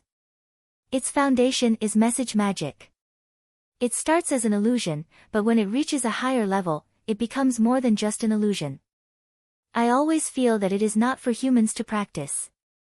If Elmar can learn it, I can let him try. Madanzo asked curiously, can the ironback also write? It can't speak yet. Aragorn can try. Elmar is a mutant ironback king, it can also understand my words. At the same time, Aragorn glanced at Schrödinger and thought to himself, this cat can't speak either, but it can even write hieroglyphs. It's not impossible for the ironback. Schrödinger was holding the bottle and drinking happily, ignoring the conversation between the two.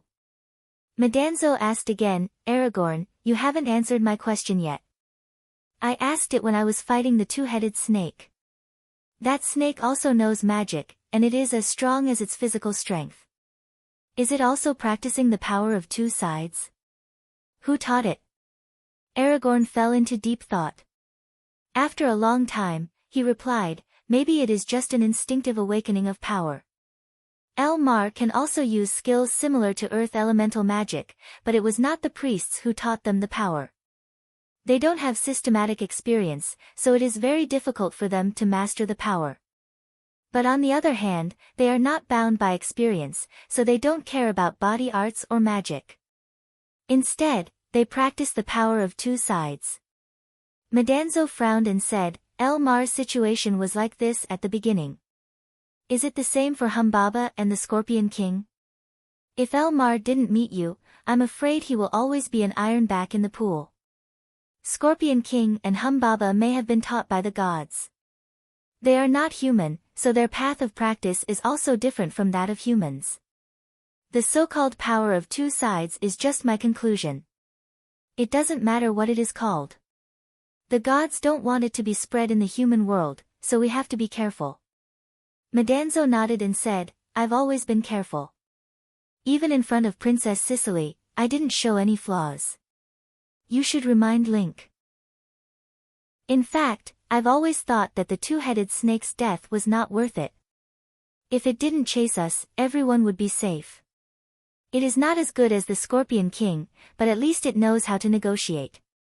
A sighed and said, it had gained simple intelligence and realized that it had grasped great power. It had desires that were beyond its animal instincts, so it became the king of the lake. However, this power ended up harming itself in the end, Madanzo said. It must have thought that it has us, so it chased us relentlessly.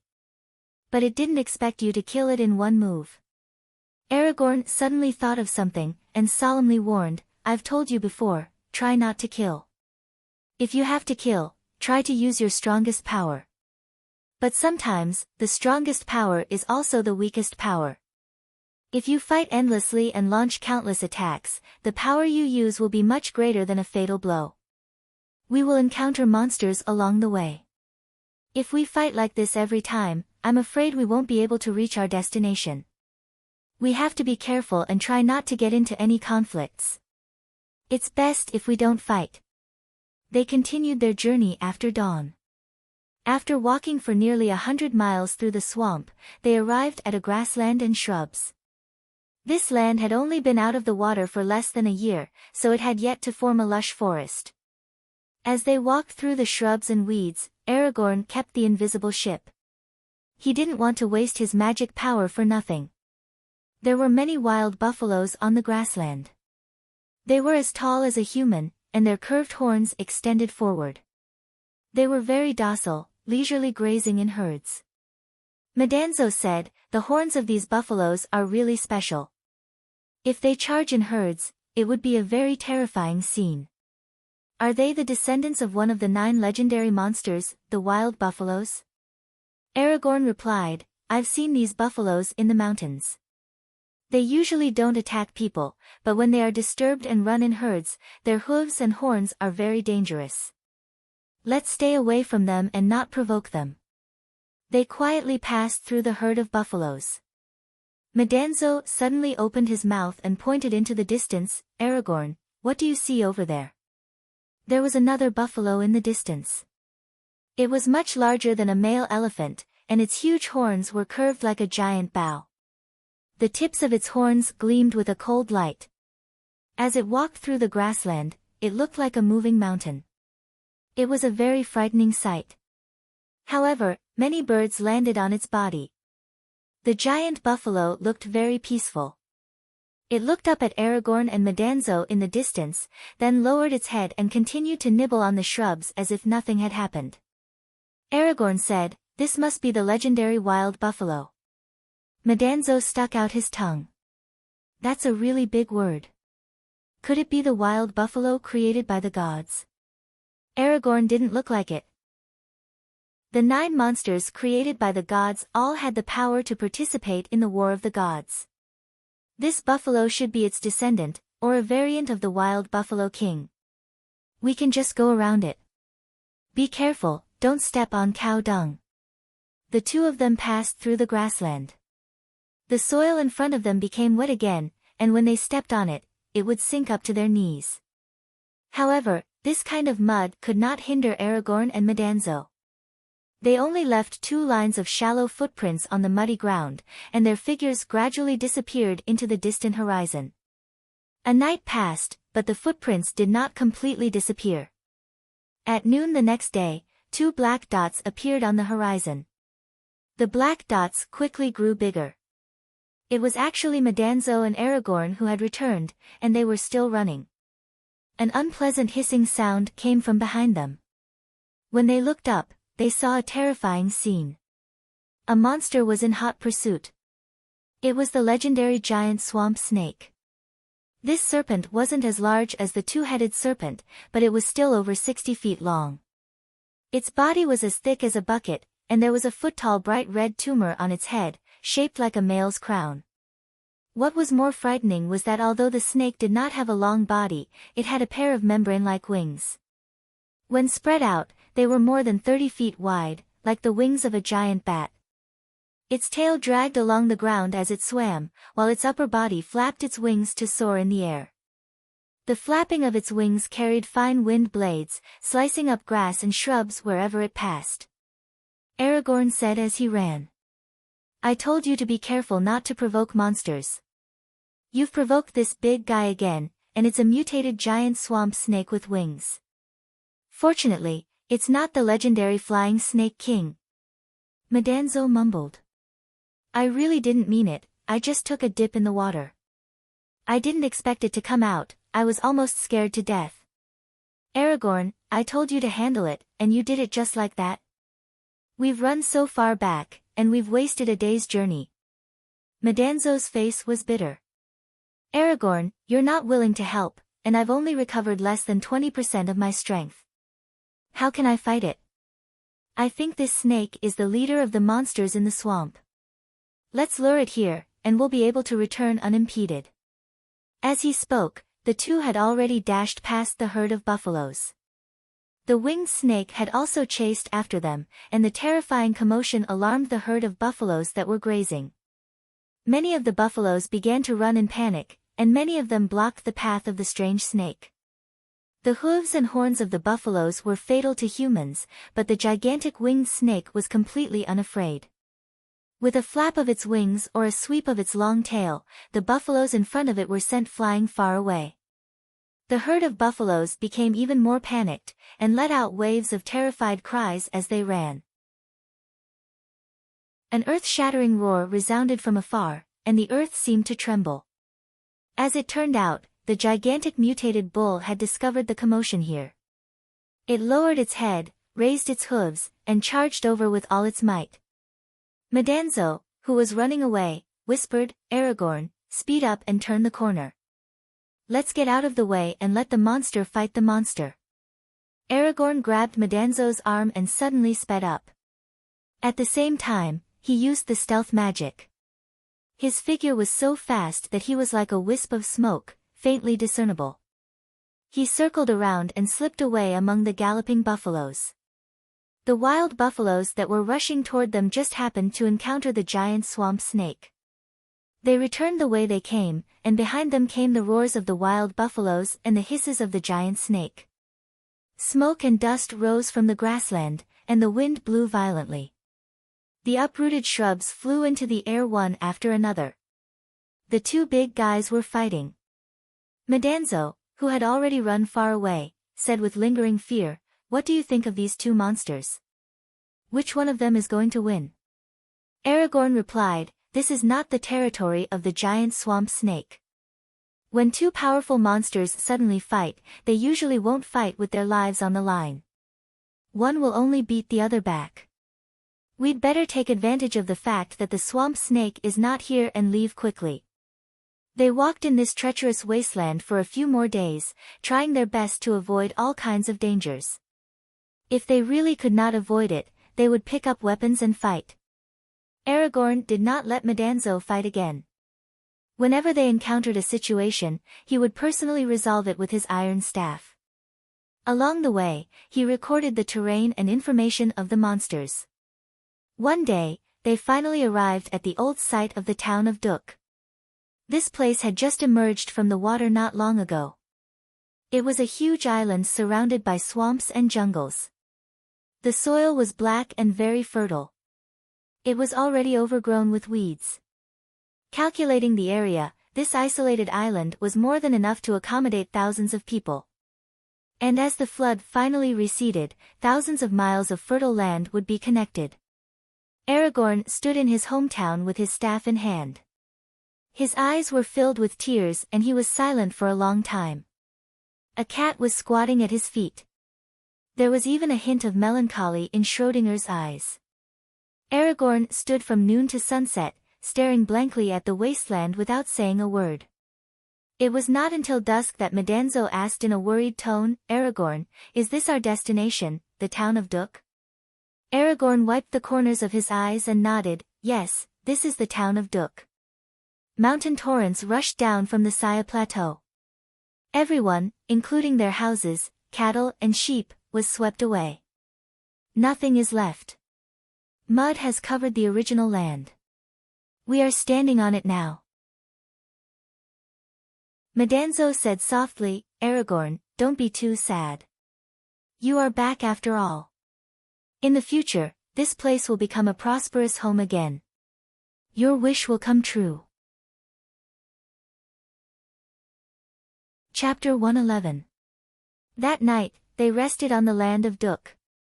Amon and Medanzo talked about the other purpose of this trip, which was to bring the people of Link's tribe here to build a village. The cavemen lived a hard life in the mountains.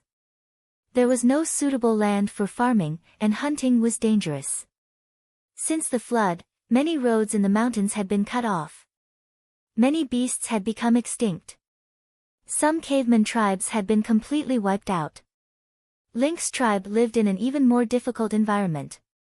If they hadn't caught enough beasts during the flood and learned how to make meat floss that could be stored for a long time, it would have been very difficult for them to survive until now. Link had led his people to catch many young beasts to raise, so that his people could barely survive. In fact, Link had long wanted to lead his people out of the mountains and find a fertile land to live in. Now the opportunity had come. He reminded Amon, you said that this land belongs to the Dushans, and you want the cavemen to build a village here. Won't there be any conflicts between your people and Link's people? Amon asked Metatro, you said that this land belongs to the Dushans. Amon replied, I've thought about this a long time ago. Don't worry. The land of Duk, including the farmlands and mines outside the town, can be checked. There used to be more than 2,000 people living here, but now there are less than 100 of them. These lands belong to them, and Link's people will not occupy them. The fertile land that has surfaced is much larger than the original Duk land. Link's people can cultivate and reproduce for generations. Medanzo narrowed his eyes, it's not easy for dozens of people to come all the way here. It's true that someone should build a village first to provide shelter. This place is full of monsters. We need to unite to survive and have a better future. Amon nodded, the monsters are not the only threat. As the flood recedes, this place will become 1,000 miles of fertile land, which can accommodate millions of people. I'm afraid that no power on the continent will give up this territory, so there will be disputes. But no matter what, my people only built their homes. Medanzo, I have a mission for you. When Link and the others arrive, help Link train warriors, forge weapons, and build defenses. Make all the necessary preparations. They are the best craftsmen. When the sun rose the next day, Amon set off again with Schrödinger on his shoulder. Leaning on his iron stick, he crossed several swamps still surrounded by water and entered the jungles of the Euphrates Valley, just as he did when he first left Duk. Madanzo advised, "Don't you want to stay in your homeland for a few more days?" Amon replied, "I'm already here, and I'll be back again. I know how to remember it." After the flood, many roads in the mountains were cut off. In many places, narrow lakes were formed between two mountains. Amon and Madanzo took turns to take the mountain road and the water road. Finally, they reached the plateau where Link's tribe was located. When they appeared at the entrance of the tribe, everyone was stunned. The whole tribe came to greet them. They knelt together as if they were welcoming the arrival of a god.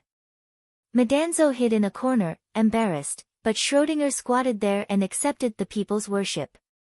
Link hurriedly ran out of the house without putting on his pants. He separated the crowd and grabbed Amon's sleeve. "My God, you're finally back. We've been waiting for you every day." That night, just outside the big cave where the bonfire was burning, the whole tribe held a grand carnival. Amon and Link discussed the relocation, and the cavemen readily agreed. They couldn't wait to leave immediately the next day. Amon, however, told Link not to worry and to leave in 2 months. The whole tribe needed to be prepared for the migration, and Madanzo also needed to recover his strength here. After nearly 2 years, Link had already achieved the 5th level of the power of 2 sides. When he heard that Madanzo had also achieved the 5th level, he said proudly, "It seems that we're about the same. You've been staying with Ammonius all the time, but you're not much stronger than me." Amon smiled and said, "Really? You'll know about Madanzo's situation soon. You haven't forgotten to work hard." Link replied, "Of course. Since you left, I haven't stopped practicing the power of 2 sides for a day." Amon nodded with satisfaction. "That's good.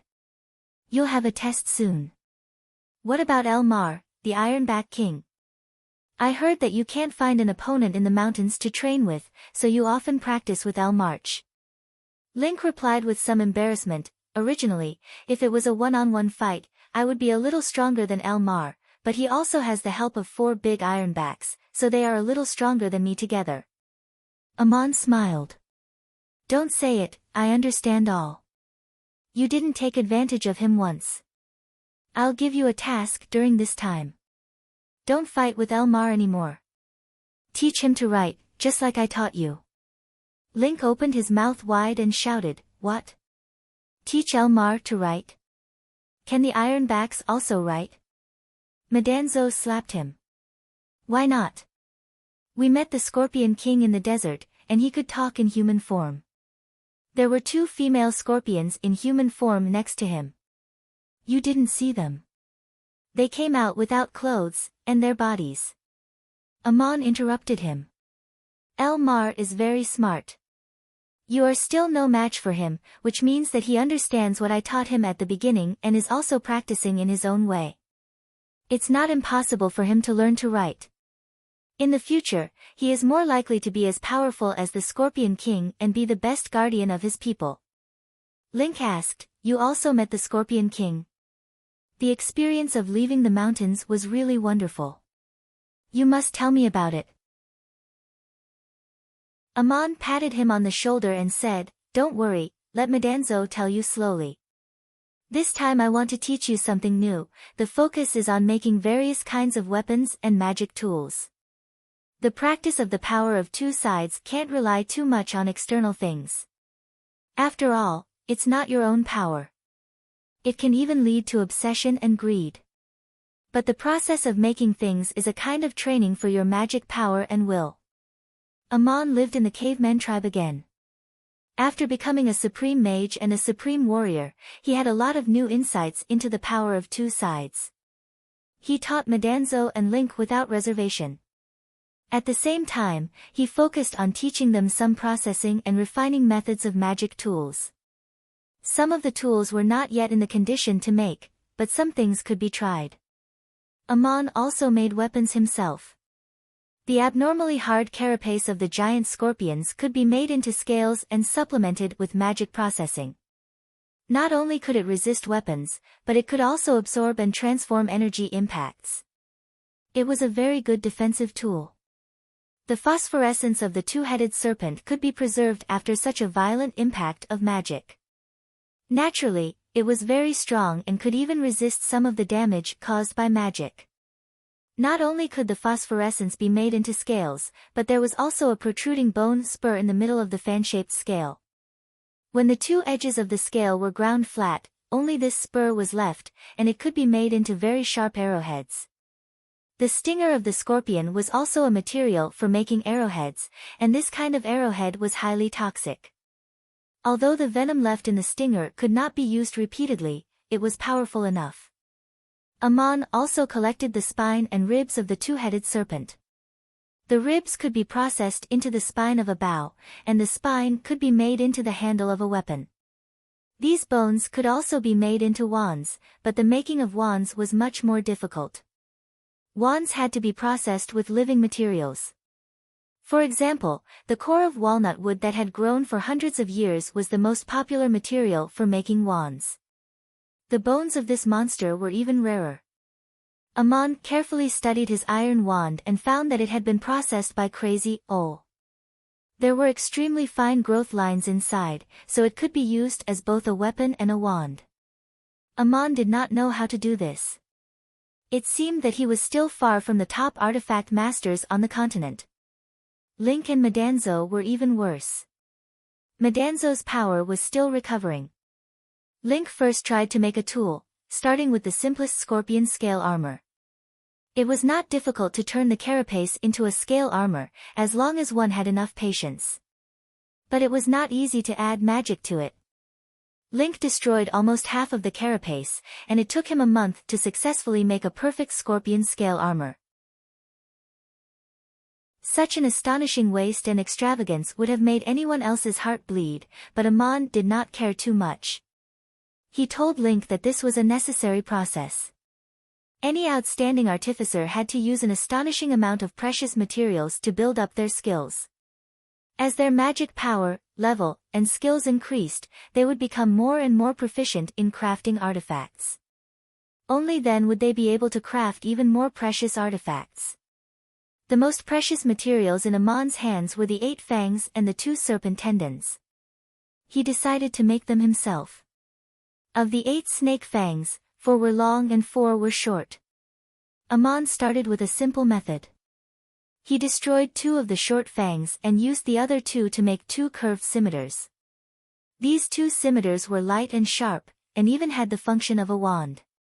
They could assist in the casting of magic in battle, and naturally had a roaring impact on the mind. He gave the 2 slender scimitars to Madanzo and Link respectively. They were both a beautiful decoration and a good weapon in battle, much stronger than the average warrior's sword.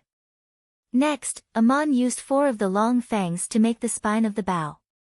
Although he was very careful, he still destroyed one. When he used the serpent tendons to make the bowstring, he destroyed even more. The 3 short bowstrings added up to less than 10 feet long, but he used up more than 30 feet of serpent tendons to make it. The power of these 3 bows was quite strong, and ordinary people could not even pull them. They were also a kind of magic artifact that could assist in the casting of water element magic. They could also condense magic arrows out of thin air and shoot them. They were a kind of weapon that could also be used by mages. Naturally, these 3 bows were for Amon, Link, and Madanzo, and they were also equipped with arrows made of serpent phosphor bone spurs. After processing the 2 scimitars, 3 bows, and a batch of arrows, Amon did not do anything else. He gave all the remaining materials to Link. He could make as many things as he wanted, and it would be a practice. When Amon finished processing these artifacts, more than a month had passed, and Madanzo's strength had completely recovered. He was surprised to find that his strength was still increasing, so he came to ask Amon what was going on. Amon smiled and said, "Congratulations, you have already achieved the 6th level. You can practice many high-level magic and body arts. I will teach them to you before I leave." Medanzo was overjoyed. On the side, Link was so envious that he tugged at Amon's sleeve and asked, Ammonius, when can I also learn high-level magic? Amon said with a faint smile, soon, when you have suffered a lot, it will be almost time. Leading the whole tribe to migrate is not an easy thing, it will depend on whether you can hold on or not. How is Elmar's calligraphy? I want to see it today. Link nodded and said, soon, it can write its own name.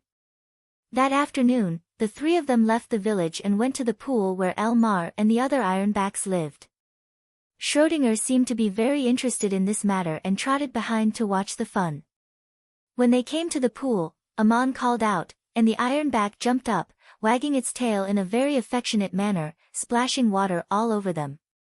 The four big Ironbacks also emerged from the water and looked at Ammonius with great awe. Amon smiled and said, Elmar, I heard that you can write your own name. From now on, you are no longer an ordinary beast king, but have mastered the wisdom of the world. Write it for me to see. Elmar nodded very obediently, stretched out a front paw and really wrote a line of words on the ground. Schrödinger, who had been looking at it with wide eyes, suddenly turned his head away and stopped looking. Medanzo also covered his mouth and laughed. Amon frowned and looked a little strange. He said to Link, how did you teach it, why did it write it backwards? Link replied awkwardly, I taught it correctly, maybe its eyes look different from mine. Amon was stunned for a long time, then suddenly gave Link a punch and said, did you stand opposite it when you wrote? Link slapped his head. Yes, I treated it like a human, I didn't expect it to be so stupid. Amon glared at him. It's not Elmar that's stupid, look at how well it learns. It's not your fault, there's usually no chance to write in this mountain, no experience is no experience.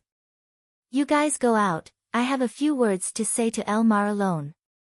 Link and Medanzo left the forest and waited on the mountain road outside.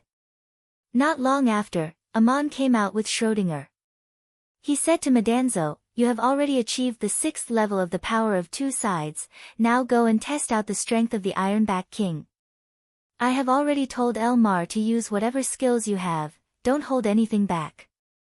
Medanzo went in, and not long after, he heard roars from the depths of the forest. Waves splashed everywhere, mana surged, and countless broken branches flew out. After about the time of a meal, the movement finally stopped, and Medanzo came out of the forest in a sorry state. Amon asked with a smile, how was it, who won and who lost? Medanzo replied awkwardly, actually, if it was a one-on-one fight, I would be a little stronger than Elmar, but she had the help of 4 big Ironbacks, so she was a little stronger than me. Amon frowned. This sounds familiar, why is it exactly the same as what Link said? Seeing Medanzo being defeated, Link laughed. The reason is very simple, we were all taught by the same teacher. Amon glared at him again. Don't you feel ashamed that Elmar is stronger than all of you? Her strength has improved a lot, and she will play a very important role in the future migration of our people. We will be leaving in half a month, order the people to quickly pack up, take what needs to be taken, and leave what we don't need. Just as Amon and Medanzo arrived in the town of Duk, Walter and Raphael also arrived in the Cape States and the city of Uruk respectively. Since the communication was cut off by the Great Flood, these 2 cities received messengers from the Hittite kingdom for the first time. They came to convey the greetings of the supreme mage Goliath and were received politely. Both had a secret letter, and it was stated that only the lord of the city could open it and read it alone. This letter brought unexpected trouble to both messengers. After reading Goliath's secret letter, Rod Dick sat alone in his room for a long time. He did not summon his subordinates, nor did he consult Julian, the deputy chief priest. He only invited his most trusted aide, Aristotle. He handed the letter to Aristotle and said, Sir, I received a letter, but I don't know what to do with it. Should I give it to the pharaoh to deal with along with the letter, or should I pretend not to have read it at all? Aristotle read the letter and did not speak for a long time. Finally, Rod Dick could not help but say, "You have always been my most trusted friend, so I will discuss it with you alone, hoping to hear your opinion." Aristotle mused, "It is indeed difficult to discuss such a letter in public. Goliath does not want to be your enemy. The 9th level Supreme Mage only told you about the future he foresaw and made a suggestion." Rod Dick sighed. "I have also heard of what is about to happen in the land of Marduk, but I am only the Lord of Cape. Although I do not want to see it, I am powerless to stop the disputes between states." Aristotle, "But Goliath wants to stop it, so he made such a suggestion. I am a person from afar, and from the point of view of a bystander, this Supreme Mage's compassion is admirable. As for whether it will succeed or not is another matter, at least he wants to do so." Rod Dick smiled bitterly. "I can't consider his suggestion, and I don't even want people to know that I have heard of it, but I don't want to offend Goliath either, so what do you think should be done?" Aristotle thought for a moment and replied, "Goliath also foresaw that a war between Hittite and Igut is about to break out, which I am afraid neither you nor he can stop. His suggestion can also be considered after the war, when the situation may be different, and there may not even be a need to consider his suggestion. You do not have to give any reply for the time being." Chapter 112. Talents come forth in large numbers. Rod Dick nodded and asked, "What about the emissary called Raphael?" Aristotle smiled. "Goliath also mentioned the city of Uruk. He also sent a messenger to Gilgamesh. Send a spy to find out how Gilgamesh treated the messenger." When Raphael arrived at the Cape States, he sent a secret letter to the city lord, but there was no reply. He was treated to good food and drinks every day, but his residence was heavily guarded. In name, it was for his safety, but in reality, he was under house arrest. When Walter arrived in Uruk, Gilgamesh and Enkidu had yet to return from their patrol. He waited in the inn for a few days. The two brothers who were usually in charge of receiving him were Abel and Cain. Both of them were nobles who had fallen from grace. When they were young, they had undergone a ritual to awaken their power. It was said that they had been practicing magic in the farmstead and had recently become advanced mages. Gilgamesh had praised them and promoted them to senior priests of the Uruk shrine. The governor praised them for their perseverance and willpower. Although their ancestral property had declined, they did not give up hope and hard work. Without any guidance or help, they practiced magic on their own and reached the intermediate level, which was enough to make many people feel ashamed. Promoting and putting these two brothers in an important position was also an example to encourage more talents to emerge in the city. The high priests of the Uruk shrine were also the high priests of the Uruk army. Lord Gilgamesh had recently been recruiting talents and strengthening the army. It seemed that he was preparing for war. In times of peace, it was always good to be prepared.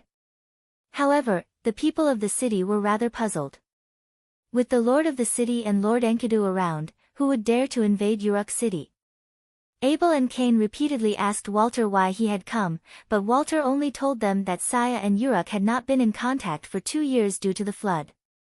Therefore, Lord Goliath had sent a messenger to greet them, but he did not say much else. When Gilgamesh returned to the city, he summoned Walter. After reading the letter, he also did not say a word. He called Enkidu over and directly handed the letter to his most trusted brother. Enkidu read the letter and frowned. Goliath is really brave. He actually made such a suggestion. To be honest, I admire him. Gilgamesh laughed. There are not many people in the world that you admire. Goliath is indeed not simple, but I cannot answer his suggestion. My brother, what do you think we should do? Enkidu.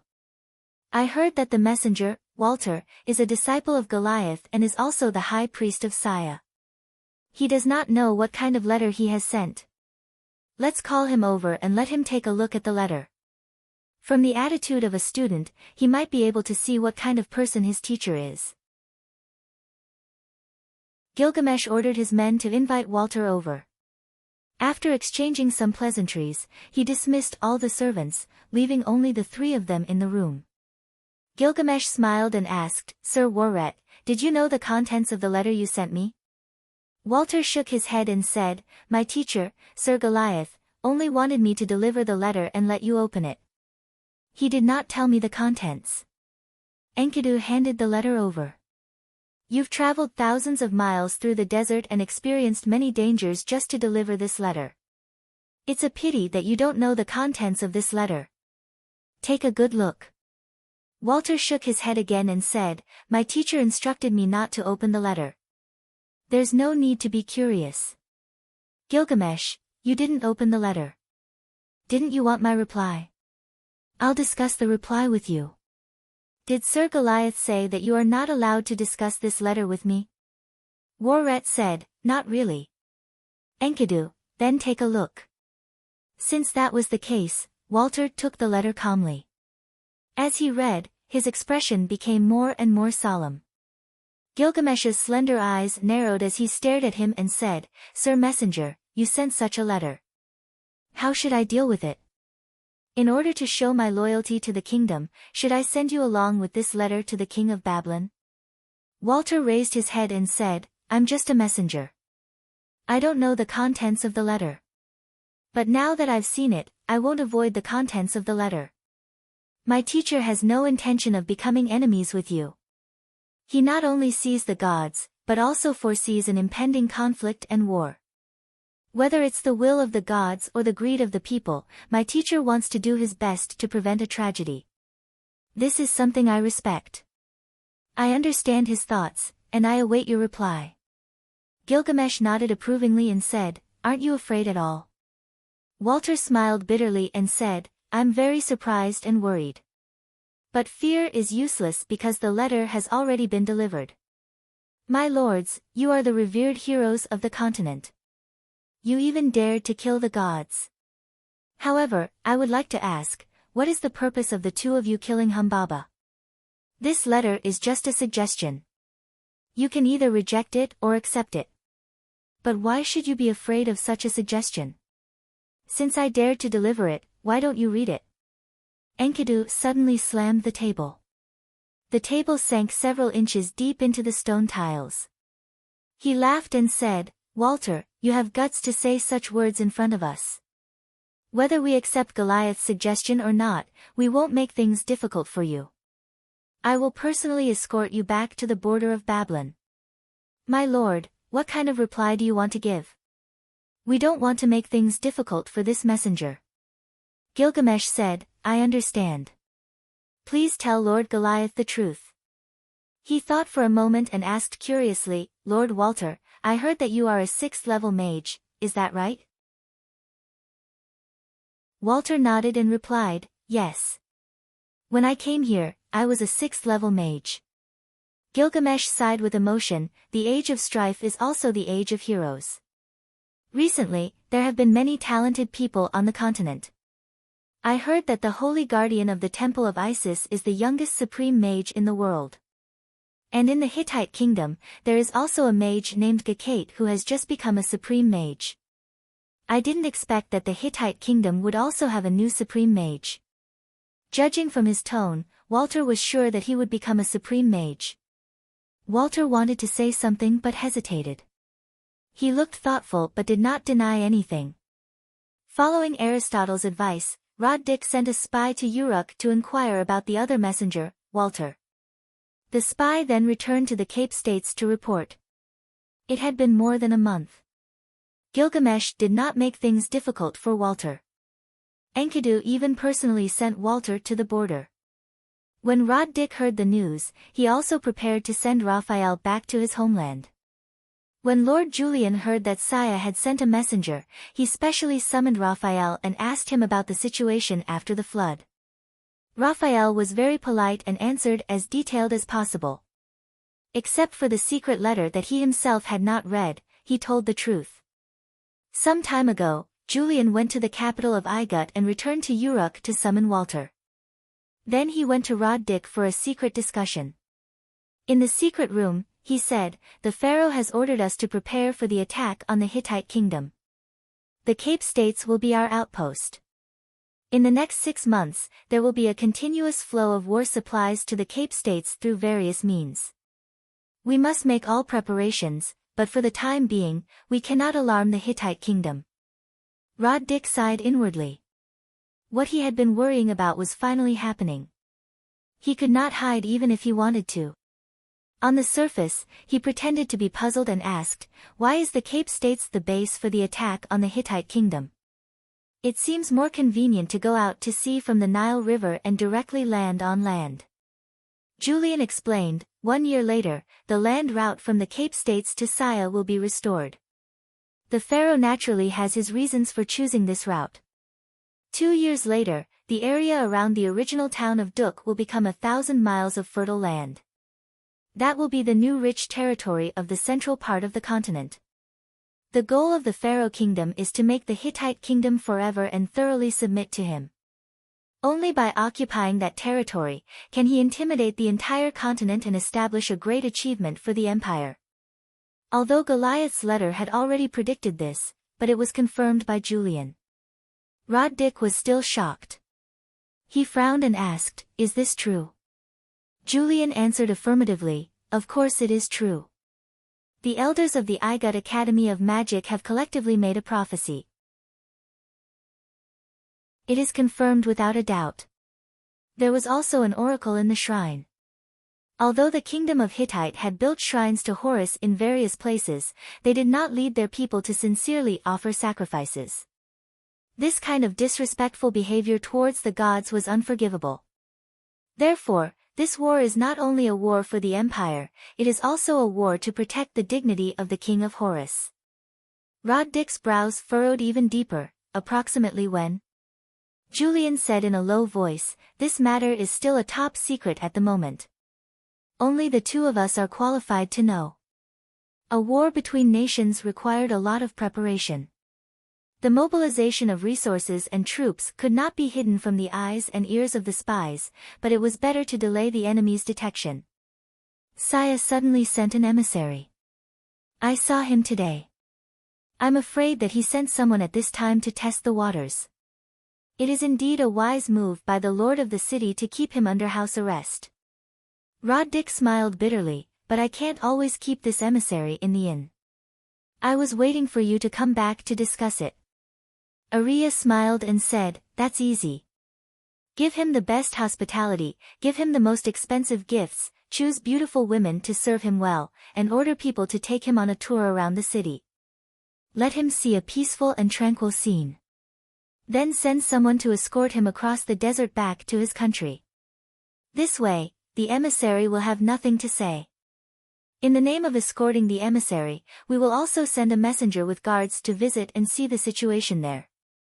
Raphael stayed in the Cape States for 2 months. Rod-Dik's original hospitality was already very good, but after Lord Julian returned, everything became even better.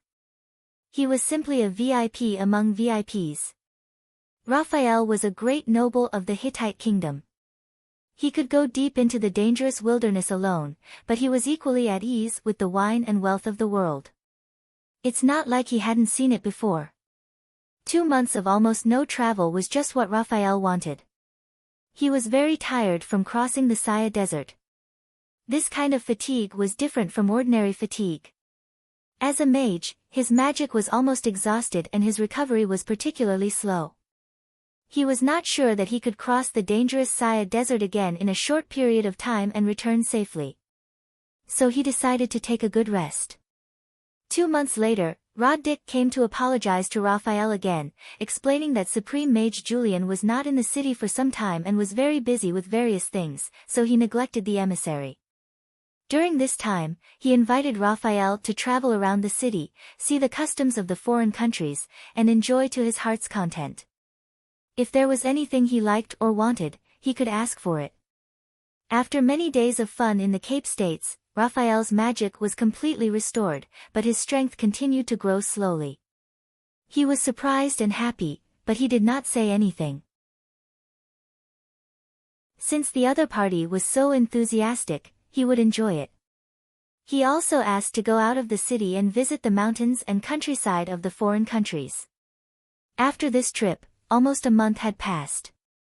At that time, when Raphael finally said goodbye and returned home, Rod Dick sent an emissary with a guard to visit him. This trip would be through dangerous deserts and swamps, and for the sake of safety, he could not let the noble Lord Raphael travel alone. As for Rod Dick's reply to the secret letter, there was no reply. Not to mention what the cities were busy with, was also busy recently. He led the savages out of the mountains and moved to a new home.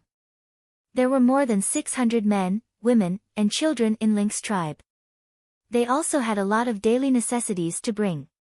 Large livestock were slaughtered for dry rations, and young animals were taken away to be raised. Such a team walking in the mountains was really dragging a family with them. When and Madanzo came, it only took them 5 days, but when they returned, it took them a full month, which exhausted Link. The mountain road was not easy to walk, but for the savages who had lived in the mountains since childhood, it was not a problem. They just had to carry a lot of things. The worst thing was that many roads were cut off, and there were many dammed lakes along the way. When they left the mountains, there were several areas of swamps that were completely impassable. At this time, the advantage of Elmar and the 4 ironbacks could be seen. They could carry heavy things across the water and swamps, especially in the muddy swamps. They were much more useful than carriages and boats. Gave the magical bone to Link and let him drive the invisible ship across the lakes and swamps to transport his people. The invisible space on the ship was very large, but it was quite difficult for Link to transport too many people at once.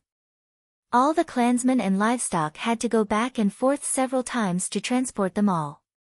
On the water, the invisible ship did not encounter much resistance, but in the swamps, it was quite difficult to carry a ship full of people. Did not move, and Madanzo just watched the fun with a smirk on his face. Link had almost exhausted his magic power. When he reached the town of Duk, he was really exhausted. He lay there and rested for several days without moving. Madanzo ordered his people to set up a temporary camp and made arrangements for the future. They brought enough dry rations for a year, and they could also hunt in the nearby wilderness. Ventusalam prepared all kinds of seeds for all kinds of food and gave them to Link. He asked him to arrange for his people to sow the seeds in the next spring. He marked out various landmarks on the island and told Link which land and mines belonged to the descendants of Duk. They could choose other places to cultivate their own farms. Parangons and ores could be mined at the foot of the Saya Plateau in the north. Parangons were not the most important resource at the moment, but smelting iron ore required time. Whether it was farming tools or weapons, they were urgently needed. If they wanted to mine, they would have to cross a swamp. The 5 ironbacks were the best escorts.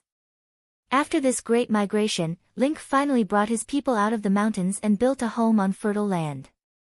This exhausted clansman had quietly achieved the 6th level of the power of 2 sides. After setting up a simple camp, they needed to plan the future stronghold. The mine was also a quarry, and the strong men of the savages were excellent craftsmen. Did not need to worry about this, but he needed time. With Elmar, Link, and Madanzo here, the safety of the wilderness was temporarily guaranteed. Large-scale conflicts would not spread here for at least 1 or 2 years. After everything was settled, instructed Madanzo, "You stay here and help Link train warriors and teach them how to fight. They will be able to defend the homeland in future conflicts. When they have built a simple stronghold wall and the warriors have learned how to fight, you can leave here and find me in Montefiore. I need to go to Saya first. You stay here and help Link." Link and Madanzo said reluctantly, "You led us successfully through the trial. We have all become 6th-level sorcerers and warriors. What are you going to do now?" Replied, "The title deed of Duk was left by Moses in a secret place in Saya. I have to take it out first, just in case. I also need to study the terrain of the original charcoal forest and complete the task given to me by the Temple of Isis. I know you want to follow me, but the people here need you more. It is more convenient for me to go alone." The Ironback King Elmar carried through a large swamp and came to the edge of the charcoal forest. Said to Elmar, "You should go back too. This swamp can't stop me. But the people live on a huge island surrounded by mud. They need your help to get in and out. You should practice your strength well. Don't learn from those monsters and make trouble out of nothing. Protect this homeland. Elmar turned back reluctantly. Carried Schrödinger in his big leather bag and continued westward. The charcoal forest had completely changed. There were still strange black shrubs growing on the high rocks, but the lower parts had been submerged by mud and stagnant water. It was a swamp in the forest. Even a boat could not pass through, let alone on foot. But the charcoal forest could not stop the footsteps of the supreme sorcerers and supreme warriors. Some of the passages in the strange rocks were very narrow. Did not use the invisible boat and walked on foot with his staff. The muddy swamp and water were like solid ground under his feet. He walked with ease and calmness. Chapter 113. Unexpectedly, Murin appeared in the charcoal marsh. Amon bowed and asked, "Goddess, are you waiting for me here?" This was the first time he met her since escaping from the underworld. Murin smiled like a flower. "Don't call me goddess. My name is Yun Namna. Have you forgotten?" Amon was not stubborn. He stood up and said, "Yun Namna, are you waiting for me here?" Yun Namna smiled sweetly. "Amon, you really surprised me. When I sent people to the underworld to rescue you, I heard that you had escaped by yourself. My hero, can you tell me how you did it?" Amon took out a scroll out of thin air. "It was because of this that the gatekeeper of the underworld made way for me. I had two other scrolls at the time, the Information Annihilation and the Space Turbulence. I used them both and luckily escaped from the underworld." Yun Namna covered her mouth with her hand in surprise. "Tiamat's wrath is a relic of Nero? No wonder that coward didn't dare to block your way. In your staff, there is a spatial artifact, Ventusolve. You hid the scroll in it and brought it into the underworld? How clever." Amon nodded. "Yes, this branch is my staff. You saw it on the Euphrates River. The parangons inlaid in it are indeed a spatial artifact." Inanna reached out and took Amon's iron staff. She caressed it and said in a slightly admiring tone, "What an exquisite staff. It should be the work of the most outstanding artificer. It's made of damask.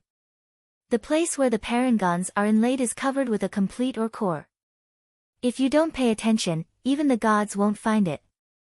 She stretched out her slender fingers and opened the mechanisms on the staff one by one, revealing a corner of the Taraculus, Aquaticore, Ventuscule, and Flame Elf that were embedded in the body of the staff. She then praised, "What a precious staff. For a sorcerer to have such a staff is amazing. You seem a little nervous. Is there any secret in this staff that I don't know?" No matter how calm Amon was, he couldn't help but feel a little nervous. This staff contained many of his secrets. He could hide them from others, but not from Inanna. As long as he didn't use it, even the gods wouldn't notice. But Yun Namna had seen him use this staff. Yun Namna played with the staff like an adult studying a child's toy. She pondered with great interest for a long time and finally found the top of the staff. She touched it with her finger and opened the groove of the god's tear. It was empty. The god's tear had been put into the bone. The bone was now hidden under Amon's ribs. Like the cat in the bag, even the gods wouldn't find it if they didn't search Amon. Crazy Ol once said that one must have the power of advanced body arts and advanced magic at the same time to open the most hidden notch at the top of the staff. Needless to say, Yun Namna's magic was brilliant. But she didn't look like a warrior at all, yet she opened the groove with ease. In front of Amon, she had inadvertently revealed the secret of being a deity more or less. Amon was deep in thought. Yun Namna exclaimed again, "This groove is so hidden and interesting. I haven't found it even though I've been with you for so long. Is it to be inlaid with the god's tear? The maker of this staff is very ambitious. There's more information in the Taraculus. Amon, can I have a look? Amon smiled bitterly. If you really want to see it, can I refuse? Besides, you've already seen it. Why ask me? Yoon was a god. When he saw the information in the Taraculus, he read it in an instant. This was the magic of supreme message magic. As he spoke, Amon felt lucky. When he became a supreme sorcerer, he had read Crazy Ol's last message in the Taraculus. Crazy Ol's message was as follows: My child, this is my last message to you. When you see it, you'll already be a supreme sorcerer. As long as you don't cause trouble, you can live a comfortable life, because you're already one of the strongest beings in the world. I've been through this, but I spent the rest of my life thinking about the meaning of existence. What's the essential difference between a creature like me, a stone on the ground, or a dog outside the door?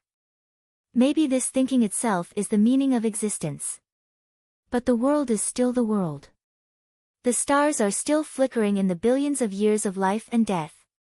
When you feel noble in order to join the ranks of the strongest beings in the continent, people will indeed give you a noble status, so that you can get rid of the plight of a sorcerer. This is the lifelong pursuit of many people. But this is not our plight, nor is it my pursuit. I've been a sorcerer all my life. When you feel noble in the world, you often forget how small you are under the stars. All creatures will die. This is the great prophecy of the human world.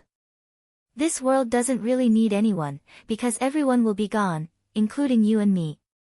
So what is eternal?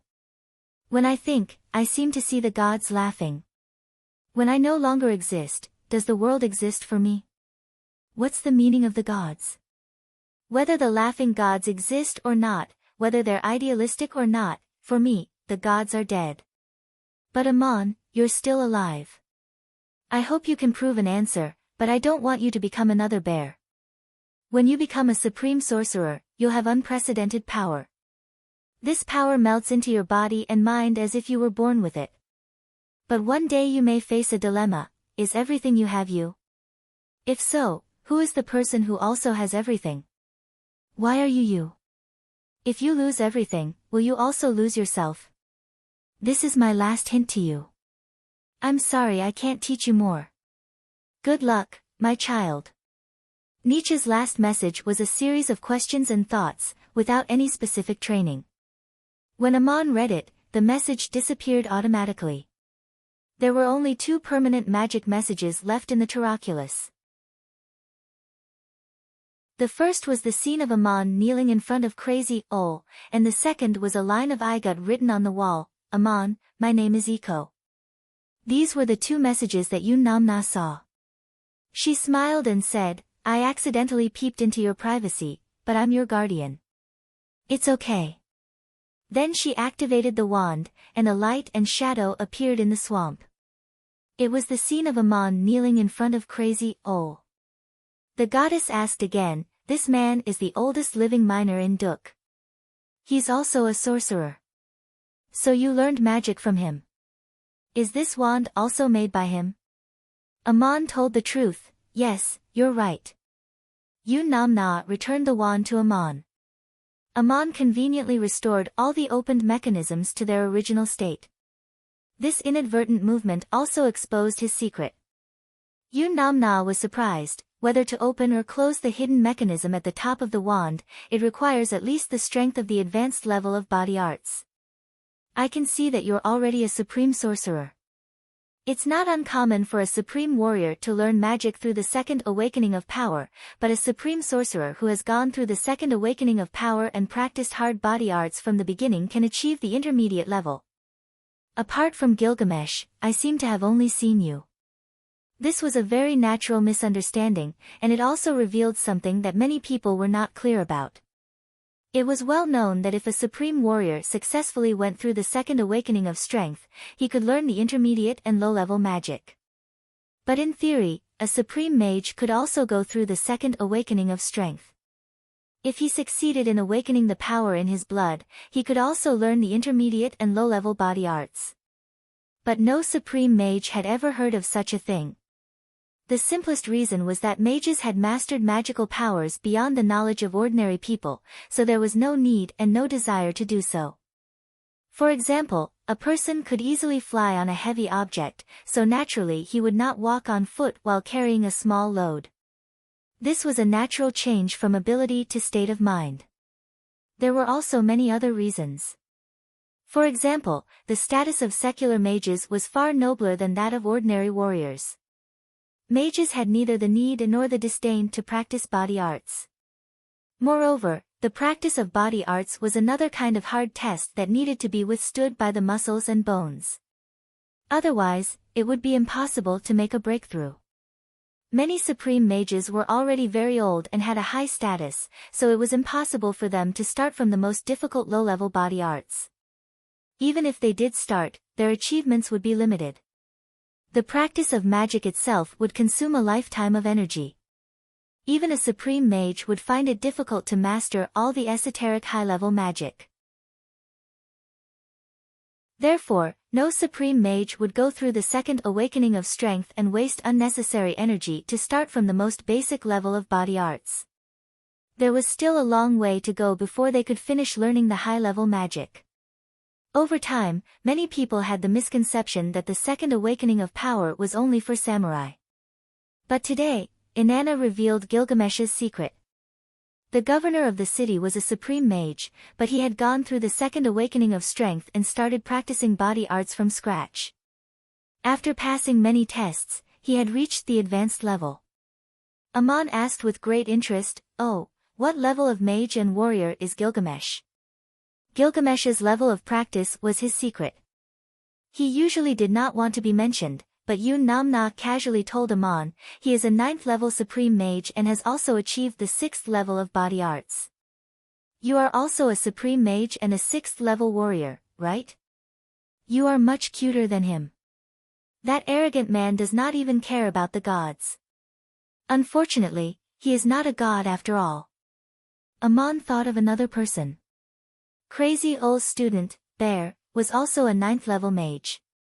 In order to explore the secrets of the gods, he practiced body arts from scratch and eventually became a 6th level warrior.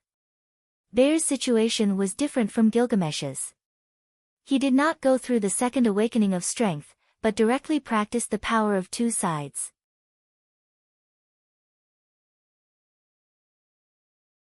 Chapter 114. Aman didn't want to talk about power training anymore. He was afraid that he would miss something if he talked too much. So he changed the topic and asked, "I heard that only living materials can be made into staffs, but this staff is made of damask steel. What's going on?" Yun Namna asked in reply, "Didn't the person who made the staff tell you?" Aman shook his head and said, "He's gone. He died in the flood."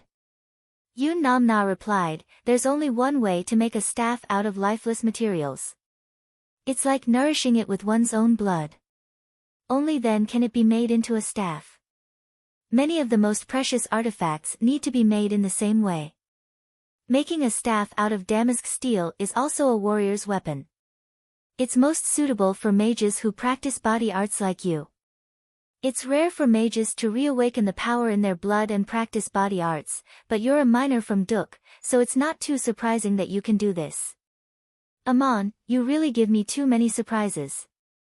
I'm waiting for you here because another goddess is looking for you." She heard everything we said. Aman was taken aback. Why was there another goddess looking for him? At this moment, he suddenly sensed a strong aura behind him. He quickly turned around and saw a woman standing in the swamp. Of course, it was impossible to tell the age of the goddess. She looked to be in her 20s, dressed in a light white dress, and her feet were bare but not stained by the mud. She appeared on the path that Aman walked on, and Aman didn't notice her at all. The goddess looked extremely beautiful. Her facial features, figure, and skin were almost flawless. Her dress was very well-fitting, as if it was a natural part of her body. There wasn't even a trace of it being cut. She wore a wreath of twigs on her head, and on the twigs, there were 5 white roses with pink stamens. The goddess, however, had a look of resentment in her eyes. She glanced at Aman and said to Inanna, Murin, did you send Dums to the underworld just to exchange for this mortal from Kella? Namna did not reply. Instead, she turned to Aman and said, let me introduce you. This is Goddess Peloponnes. She thought that I sent my ex-husband Dums to the underworld in exchange for you. She wanted to save Dums, so she came to find you, intending to send you back to the underworld in exchange for Dums. I heard the news, so I specifically waited here. Aman, what do you think about this? Should I send you to the underworld in exchange for my ex-husband? The queen of the underworld detained Aman and asked Namna to exchange for a man she loved. Aman knew about this, but he dared not expect Namna to really do so. It was he who asked Namna to take him to the underworld, and it was his own behavior that angered the queen of the underworld. Of course, he had to bear the consequences, so he made a prompt decision to escape without hesitation. Aman never thought that Namna would send her ex-husband, Dums, to the underworld in exchange for him. How could he repay such a great favor? He had read many books about the gods in the temple of Isis, and he knew the names of Dums and Peloponnes. In the myths of the world, they were a pair of brother and sister. The relationship between the gods might be different from the understanding of mortals, but the relationship between these two gods was definitely not ordinary. They might even be blood-related siblings. Otherwise, Peloponnes would not have gone to rescue Dums. Peloponnes should have come to capture Aman and send him to the underworld, but Namna just happened to appear and stop her. How did he get involved in the love and hate entanglement between the gods? Aman couldn't help but break out in a cold sweat. He hurriedly bowed to Peloponnes and said, Goddess, it was I who requested to enter the underworld, and I also left the underworld on my own accord. I bear the consequences of my own actions, and I have never asked anyone to exchange for me. As for the matter with Dums, I did not know about it, and I had already left the underworld at that time. I am just a mortal, and I do not understand the grudges between the gods. Peloponnes finally looked at Aman. When she glanced at Aman just now, it was no different from looking at a stone or a tree. Although she came to look for Aman, she only spoke to Namna. At this moment, she revealed a slightly surprised expression and said, Aman, you can still speak so calmly in front of the two goddesses. You claim to be a mortal, but it seems that you do not regard yourself as a mortal. Aman replied humbly, Goddess, you have misunderstood. I am just saying what I should say, no matter who I am in front of. And as a god, you must understand the truth of the world, which is contained in the glory of divinity, so you are respected by the world. Peloponnes stared at Aman, as if she had been trying to see through his heart, and slowly said, I saw the scene of you using magic to pass through the swamp just now. You are already a great sorcerer at such a young age, and like Gargamesh, you actually practice body arts. With the ability to escape from the underworld, it is no wonder that Murin would like you. Although she can like any man, why would she send her husband to the underworld in exchange for you? There is no such reason in the world. It really doesn't make sense. It seems that the ballad Gilgamesh sang was not bad. Aman and Namna had not done anything yet, but this kind of trouble had already arisen. But he could not blame Namna for anything. He could only explain with a wry smile, my escape from the underworld has nothing to do with Dums. If he really went to exchange for me, and Queen Kella could not hand him over, she should have let him go. You should have gone to Kella to reason with her, shouldn't you? As for this matter, it is the first time I have heard of it. Namna, why did you do this? Namna sneered and waved her sleeves, see for yourselves. A mirage-like light and shadow appeared in midair, and Aman saw two people sitting in a gorgeous hall. A beautiful girl was standing in the middle of the hall, swaying and dancing. Her gauze-like blouse just happened to cover the highest part of her chest, and the tempting balls of her breasts were faintly discernible. Around her bare waist and abdomen was a gold chain with a teardrop-shaped pendant hanging from it. The pendant kept slapping against her raised buttocks, making a pleasant tinkling sound. There was a reclining chair in the front of the hall, and a man was half lying on it. He was holding a glass of wine in his hand and looking at the girl in front of him with great enjoyment. At this time, Yunamna suddenly shouted, "Shubra, Dums, what are you doing?" Then the girl knelt on the ground and explained with tears in her eyes, "It is your husband Dums who said that you went to the underworld, and your sister will not let you come back. He asked me to offer an erotic dance and serve him sincerely, and he will find a way to save you." After the light and shadow disappeared in mid-air, Peloponnes let out a sigh and said after a while, "Murin, Dums is your husband after all." Yunamna snorted coldly, "He was, but do you want such a husband? What's more, he married a deity, so he has to bear the punishment of betrayal." Peloponnes thought for a while and said, "You are the goddess of youth and love, so of course you always live in your so-called love. If you think that Dum's behavior is a betrayal that must be punished, it is not impossible, but what about yourself? You have also fallen in love with all kinds of men, why not punish yourself for your betrayal? Among the men you've loved before, my younger brother, the handsome Temuzid, and that mighty and majestic Lion King, who hasn't been hurt? Who can tolerate your love and heartlessness? What kind of punishment should you receive for the harm you have done to this love? Goddess of youth and love, if you cannot answer my question, you will lose the transcendent power bestowed by divinity." Did Yunamna have so many stories? Aman was also very curious as he waited for her to answer. Yunamna replied without changing her expression, "Anyone can choose to love or not to love. The people I have fallen in love with have never been true deities. Only my husband Dums has the possibility of becoming a deity, but he has never been able to understand the true path. Are they the ones who have been hurt? No, you are wrong. You should look at everything from the perspective of the world. Every time the person who has been hurt, it seems that it is the person I love. There is only one reason, because I am a powerful deity. If I were an ordinary woman in the mortal world, only possessing youth and beauty but not the power of a deity, what would happen to me? The person who has been hurt countless times can only be me. For example, your brother Dums, if I were not a deity or his wife, then I would be weeping in the dark underworld now, while he forced my maid to sacrifice herself to him in the name of saving me. His betrayal is not about love or not love, or who he fell in love with, but about forcing a woman who does not love him to give herself to him in the name of loving me. Goddess Peloponnes, why can't you have your own divine realm? It is because you can't fully understand why a deity is a deity. You think that you look at everything from the perspective of a deity, but you have not really understood the so-called source of divinity.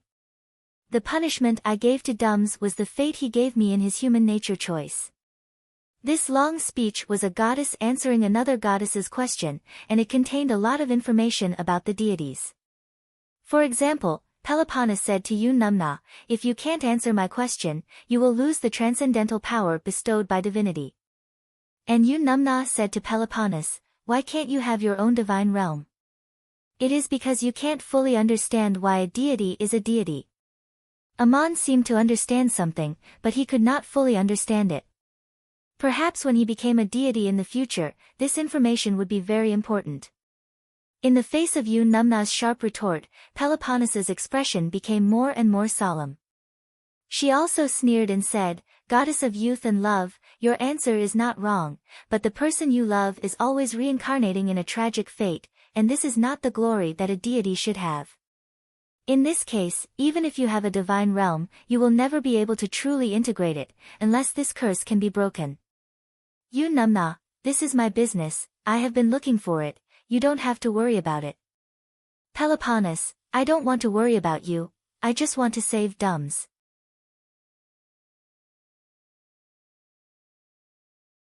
Chapter 115. Yunamna turned sideways and naturally and intimately took one of Aman's arms, just like when they used to stroll on the grasslands, half of her soft body pressed against him, and said with a smile, "My Aman, if you have something to say, say it, I'm very willing to listen." Aman cleared his throat and said, "What you said just now is very reasonable, although there are many parts one still don't understand, I understand. Murin has her own reasons for punishing Dums, and she has already done so. And Goddess Peloponnes, if you want to save Dums from the underworld, then you should go to the queen of the underworld, Kella. I don't know about this matter, and I escaped the underworld on my own. If you want to exchange me for Dums, it will only backfire, because Queen Kella's condition is to exchange someone like Dums for me. If I am not there, there is no way to exchange, and if I go, it will be nothing more than a second time escaping from the underworld and leaving Dums behind forever. Because I have already escaped, you can go to the underworld to find Queen Kella and persuade her to release Dums if she can't hand over Dums. I know that the queen of the underworld is very difficult to talk to, but things can always be discussed. You are both gods. It is best for Goddess Peloponnes to go by yourself. I can see that the relationship between Murin and her sister doesn't seem to be very good. Yun Namna smiled and said, Amon, you have made things very clear, and we two gods have gone off topic. But don't call me Murin, call me Yun Namna, didn't we agree? Amon smiled bitterly and said, when I call you goddess, I am more used to calling you Murin. Peloponnes looked at the intimacy between the two and was very displeased. She said lightly, Amon, your words are very reasonable, you actually have the guts to advise the gods what to do. Amon took Yun Namna and bowed slightly. I was just talking about my opinion on a matter, I did not ask the goddess to do anything. Peloponnes turned around and said, you two slowly make out, I will go to the underworld to find Kella. As she spoke, her figure slowly disappeared into the fog above the swamp. Yun Namna huffed and said in Amon's ear, she let us slowly make out. Peloponnes said this is an oracle. When she mentioned the word oracle, there was obviously a sense of ridicule, but her tone and movements were clearly full of desire and temptation, making Amon's ears and half of his body itch. Just then, Peloponnes, who had disappeared, suddenly appeared again, looked at Amon with a faint smile and said, young mortal, I want to remind you that Murin has a fate that she cannot escape, whether you believe it or not. Look at the final fate of the men she loves. Not to mention others, a few years ago, she pursued Gilgamesh but was rejected, I think you know why. But Enkidu took a fancy to her and has always wanted to pursue the goddess of youth and love. Think about what will happen to you when you face Enkidu. Thank you for your advice, so I give you this advice. After saying this, Peloponnes disappeared again. Amon could not help but feel a little tense. Yun Namna was indeed not easy to deal with. He did not do anything, but he had provoked the continent's #1 warrior, Enkidu, for no reason. He remembered the last time in the suburbs of Uruk, Enkidu had personally said that if they met again, he might kill him, and his tone did not seem to be joking. Yun Namna keenly sensed the subtle changes in Amon. She released her hand and looked at him faintly and said, Amon, are you afraid of Enkidu? No matter how strong he is, how can he be a match for a god? I am your guardian. Amon shook his head and said, it's meaningless to talk about fear. I have even broken into the underworld, let alone a warrior. So what if I am not a match for him? It is his right to choose who he likes. There is no hatred between us, and I have no intention of provoking him. Yun Namna showed a pitiful look again and asked, then are you afraid of me? Amon shook his head again, I have never been afraid of you. When we first met, I mistook you for a shepherdess. You took me to a strange town and gave me the best cake in the world. I just wanted to help you. Yun Namna laughed again, you mistook me for Princess Sisela and went to save me with so many people. In the end, you were all fooled by Princess Sisela. Amon also laughed, after that incident, I finally know who you are. I am also very grateful that you agreed to take me to the underworld to say goodbye to my father's soul. Since you've done it, I'll keep my promise and do my best to repay you. I forgot to tell you, I found the descendants of Duk on Mount Horeb in Igut and stayed in Igut for a long time. Why haven't I heard from you? Yun Namna gently touched the back of his hand with her finger and said, that is the realm of the Ennead in Igut, it is a little inconvenient for me to go there. Besides, you have been hiding in the temple of Isis, it is even more difficult for me to find you. I also want to thank you, it is because you brought people back to Duk that I can return here smoothly and look forward to rebuilding my realm. Amon asked, not fully understanding, is it because I am back that you can come back? Besides coming to persuade the goddess Peloponnes, is there anything else you want to do today? Yun Nam Na looked at him with her cherry lips pouted. You are really resourceful, leading the caveman tribe to build a stronghold first. But haven't you forgotten one thing? You promised me that you would guide them to rebuild my shrine. Amon smiled. Yun Nam Na, rebuilding the shrine is not a problem, but it is just a magnificent and luxurious hall and courtyard. When there is time, it can be built with a single order. Although I am not a god, I also vaguely know that a shrine does not mean a realm. The original town of Duk also had a shrine of Horus, but that was only an order of the kingdom to show submission, but no one really believed in it and worshipped it. Those cavemen have never even heard of Murin, and you have not given them real help and shelter. Even if I build a shrine, I am afraid they do not have faith from the heart, and do not understand the true spirit of divinity. Yun Nam Na shook his arm, looking like a spoiled little girl. I know these things better than you do. When I heard the news that Peloponnes was coming to find you in the Saya Plateau, I immediately came, not only for the goddess, but also for us. As a god, I want to show a miracle to the people of Duk, and also give them a gift. This is the beginning of my rebuilding of the realm. Amon asked in surprise, what miracle are you going to show, and what gift are you going to give to the caveman? Yun Nam Na replied, wealth, magical and amazing wealth.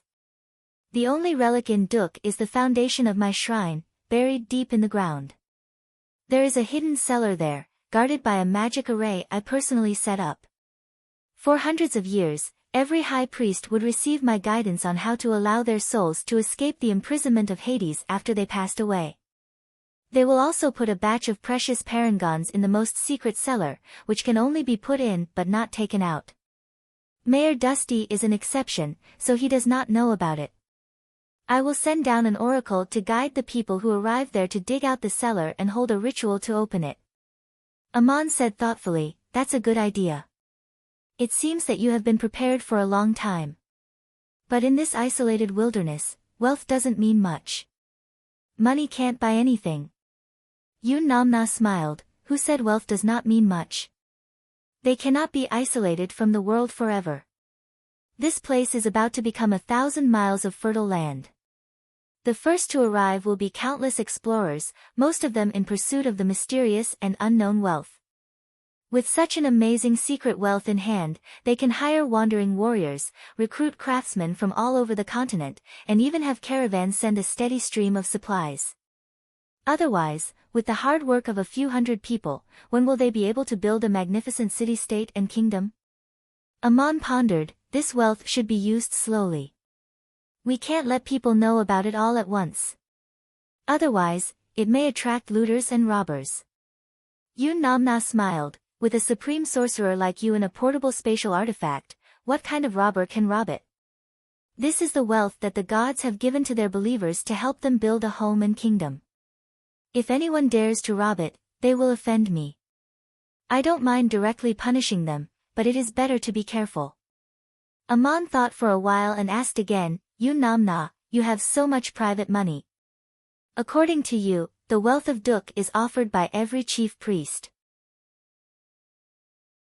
Is it also the inheritance of the descendants of Duk? Yun Nam Na shook her head and smiled, yes and no. It has been offered to the gods, so it belongs to me.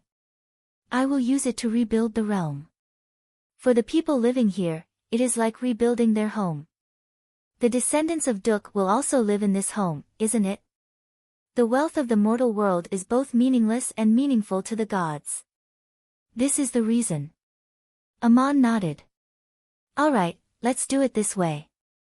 It's good for everyone and it's as you wish. Yun Nam Na's body leaned against Amon again. She held Amon's arm in her arms and said very intimately, Amon, I have another surprise for you. Amon was surprised. What surprise? You have done a lot. In fact, I don't have any more extravagant requests. Yun Nam Na said, when I arrived here, I happened to see you leaving the cavemen. Among them was the warrior named Medanzo. They all call you Ammonius. They respect you from the bottom of their hearts. It seems that you have done more for them than the real gods. In this case, in the future, I can also worship your statue in my shrine. We can receive sacrifices together. Amon was shocked. How is this possible? I am not a god. Yun Namna's smile was a little mysterious. Many gods in the world, when they first received sacrifices, they were not real gods. They were just human heroes. Amon's expression became serious. Yun Namna, are you trying to tell me that a mortal can also become a god? He finally asked the question that Crazy Ol had been wanting to verify all his life, and he was looking forward to the real answer. It was a puzzle that could make people ponder for a lifetime, but it was so easy to get the answer. Yun Namna put her cheek on Amon's shoulder and said softly, yes, a mortal can also become a god. This is a secret, you can't talk about it, or you will be hostile to the gods. Amon frowned, hostile to the gods. But you told me. Yun Namna raised her head and looked at him affectionately, because you have a chance to qualify, I will possibly extradite you to the Anunnaki divine clan. But whether you can pass the tests or not depends on yourself. You are a minor in Duk, not only a supreme sorcerer, but also a 6th-level warrior at such a young age, there should be hope. The answer to how to become a god was right in front of him, but he did not expect it to come so suddenly. Although Amon already knew in his heart that the path to godhood was included in the training of the body and mind of the two sides, he had not explored and confirmed the path after all. It was most convenient to have the guidance of a god. He coughed and asked again, so what do I need to do to become a real god? Yun Namna reached out and gently pushed his chest. My Amon, don't worry, these are all things in the future. To be qualified to join a certain divine clan and know how to become a god, you need to be recognized by the divine clan and make an oath, and I can only tell you when that day comes. Then she winked a little playfully and said, Amon, if there really comes a day when I extradite you to the Anunnaki divine clan, maybe the myths of the world will say that you are my son or husband. Amon's back was a little tight again. He could not help but think of Yun Namna's ex-husband, who was still hiding in the underworld. He subconsciously reached out and rubbed his nose with a wry smile. I more or less understand the relationship between the gods. The myths of the world are only interpreted in a way that people understand themselves. Yun Namna seemed to know what he was thinking, and she reached out and stroked his chest. My Amon, I just heard Peloponnes talk about my destiny, and I look forward to you helping me break this curse, so that I can become the well-deserved goddess of youth and love. Then, you will also obtain the secret of becoming a god. She put her hand on his chest, and her whole body exuded an indescribable charm of gentleness. But for Amon, the real irresistible temptation in the world was not wealth and beauty, but the secret of becoming a god. This was the goal that he had been pursuing for a long time and the doubt that he was looking forward to solving. Amon grabbed Yun Namna's hand, composed himself, and said softly, What do you want me to do? Yun Namna murmured, You are already doing it, as long as you can help me rebuild this divine realm, you will be qualified to be introduced into the Anunnaki divine clan. At that time, you only need to make an oath to the gods, obtain the secret of becoming a god, and accept the sacrifices of the world with me in the shrine. I am looking forward to this beautiful future, which is also my liberation and transcendence. Amon held her hand and said, Although I don't quite understand your so-called liberation and transcendence, I will try my best to help you. If there is such a day, and I can't make an oath that I don't want to, I hope you can understand.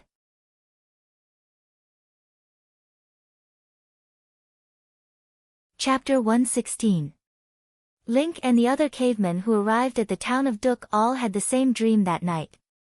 Those who did not fall asleep also seemed to have a dream. Even Elmar, the king of the Ironbacks, was no exception. In the dream, a radiant goddess appeared. She wore a long dress that flickered with golden starlight. Her figure was dainty and her face was moving. She held an ivy staff in her hand. She claimed to be the guardian of this place, Murin, and gave an oracle. The goddess would bless the people who arrived here to build their homes.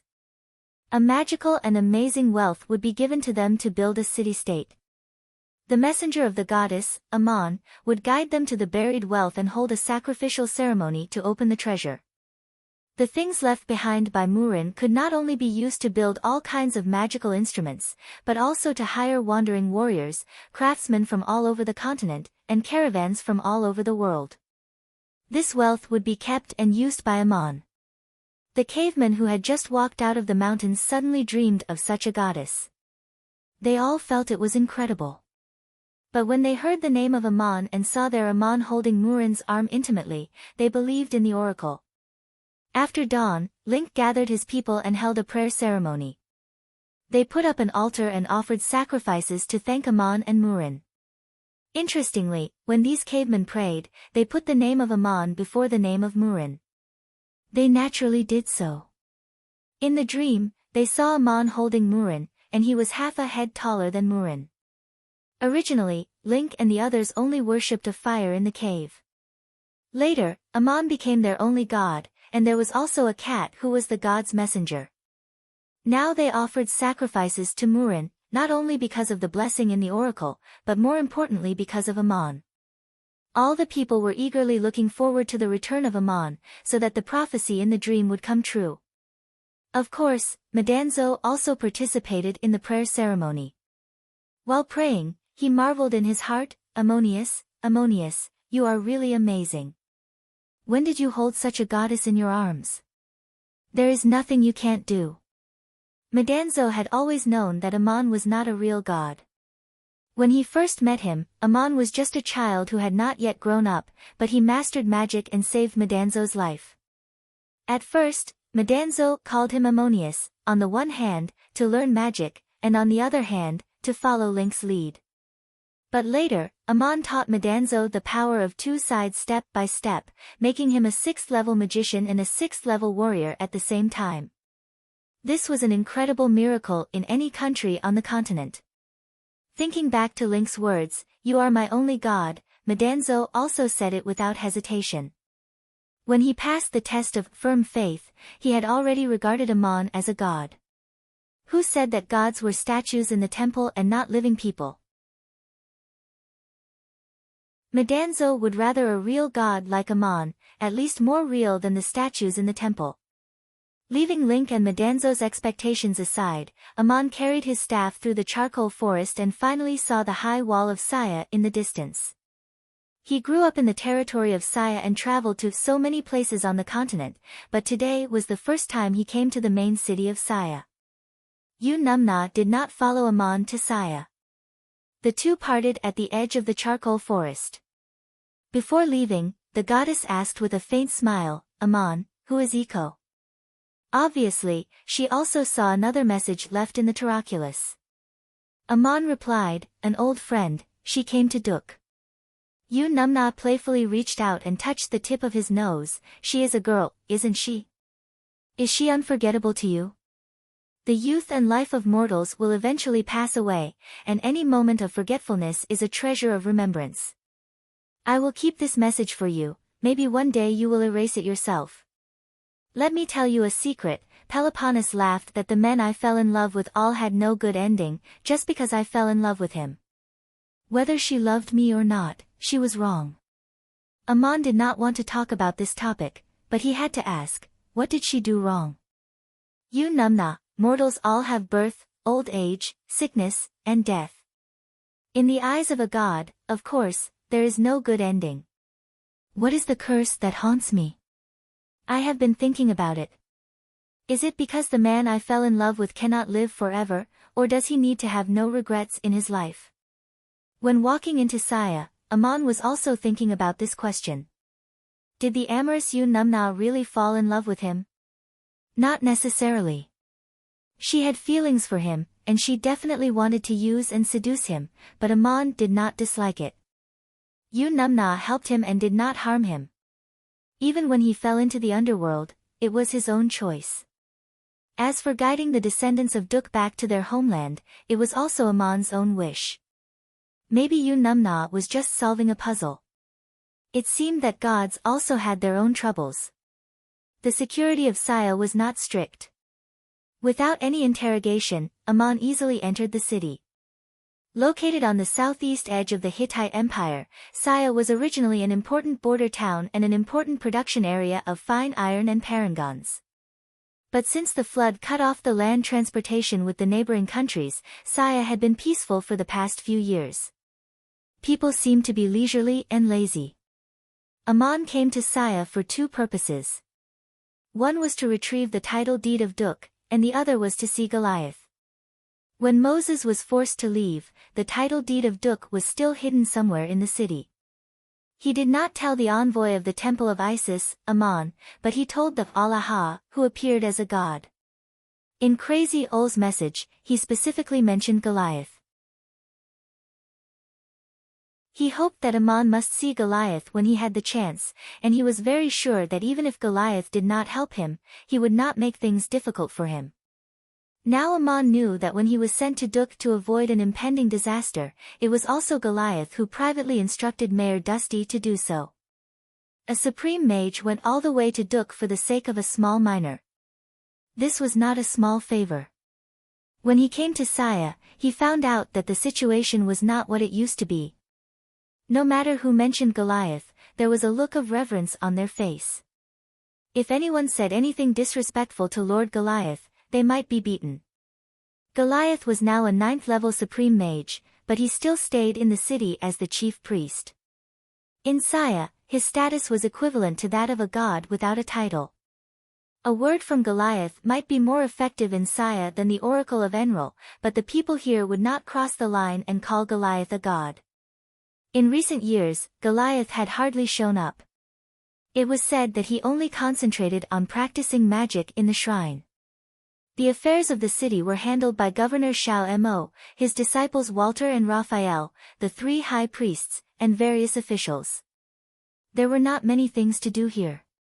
People lived and worked in peace and contentment. It was not easy to see Goliath, and Ammon's identity was sensitive. The Hittite kingdom had ordered him to be beheaded and sent an emissary from the capital, but this order was not carried out in the end because he had been sent by Duk to carry out another decree. Now that he was back, there were still some things that had to be dealt with. Under the name of Allah, Ammon met Goliath's disciples Walter and Raphael in the desert. The 2 high priests had warmly invited him to visit Saya. If he wanted to see Goliath, he could go through this channel. Ammon also heard something else that slightly surprised him. Walter had returned from Uruk. Before he left, he was a 6th-level mage. When he came back, he had advanced to the 7th level. The people of the city were overjoyed. They thought it was the glory of the city and a symbol of the god's blessing. They admired Walter's teacher, Goliath, even more. It seemed that there was more than one young genius on the continent. Ammon had just become a supreme sorcerer, and Walter had also achieved the 7th level. Before that, the adoratress of the temple of Isis, Maria, had become a supreme mage. Hearing that Raphael had not yet returned from his visit to the Cape States, Ammon was not in a hurry to find Walter. He first went to get the title deed. The title deed of Duk was hidden in a place that everyone could see but no one would think of.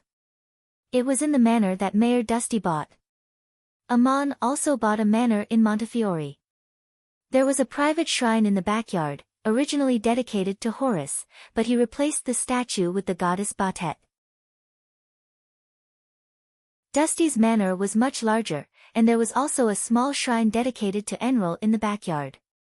After Moses and the others left, this luxurious manor was occupied by a group of vagrants in the vicinity, and every courtyard was occupied by people. They claimed that their relatives and friends were killed or injured in the conflict, and this residence was the compensation that Moses and the other Duk miners should give.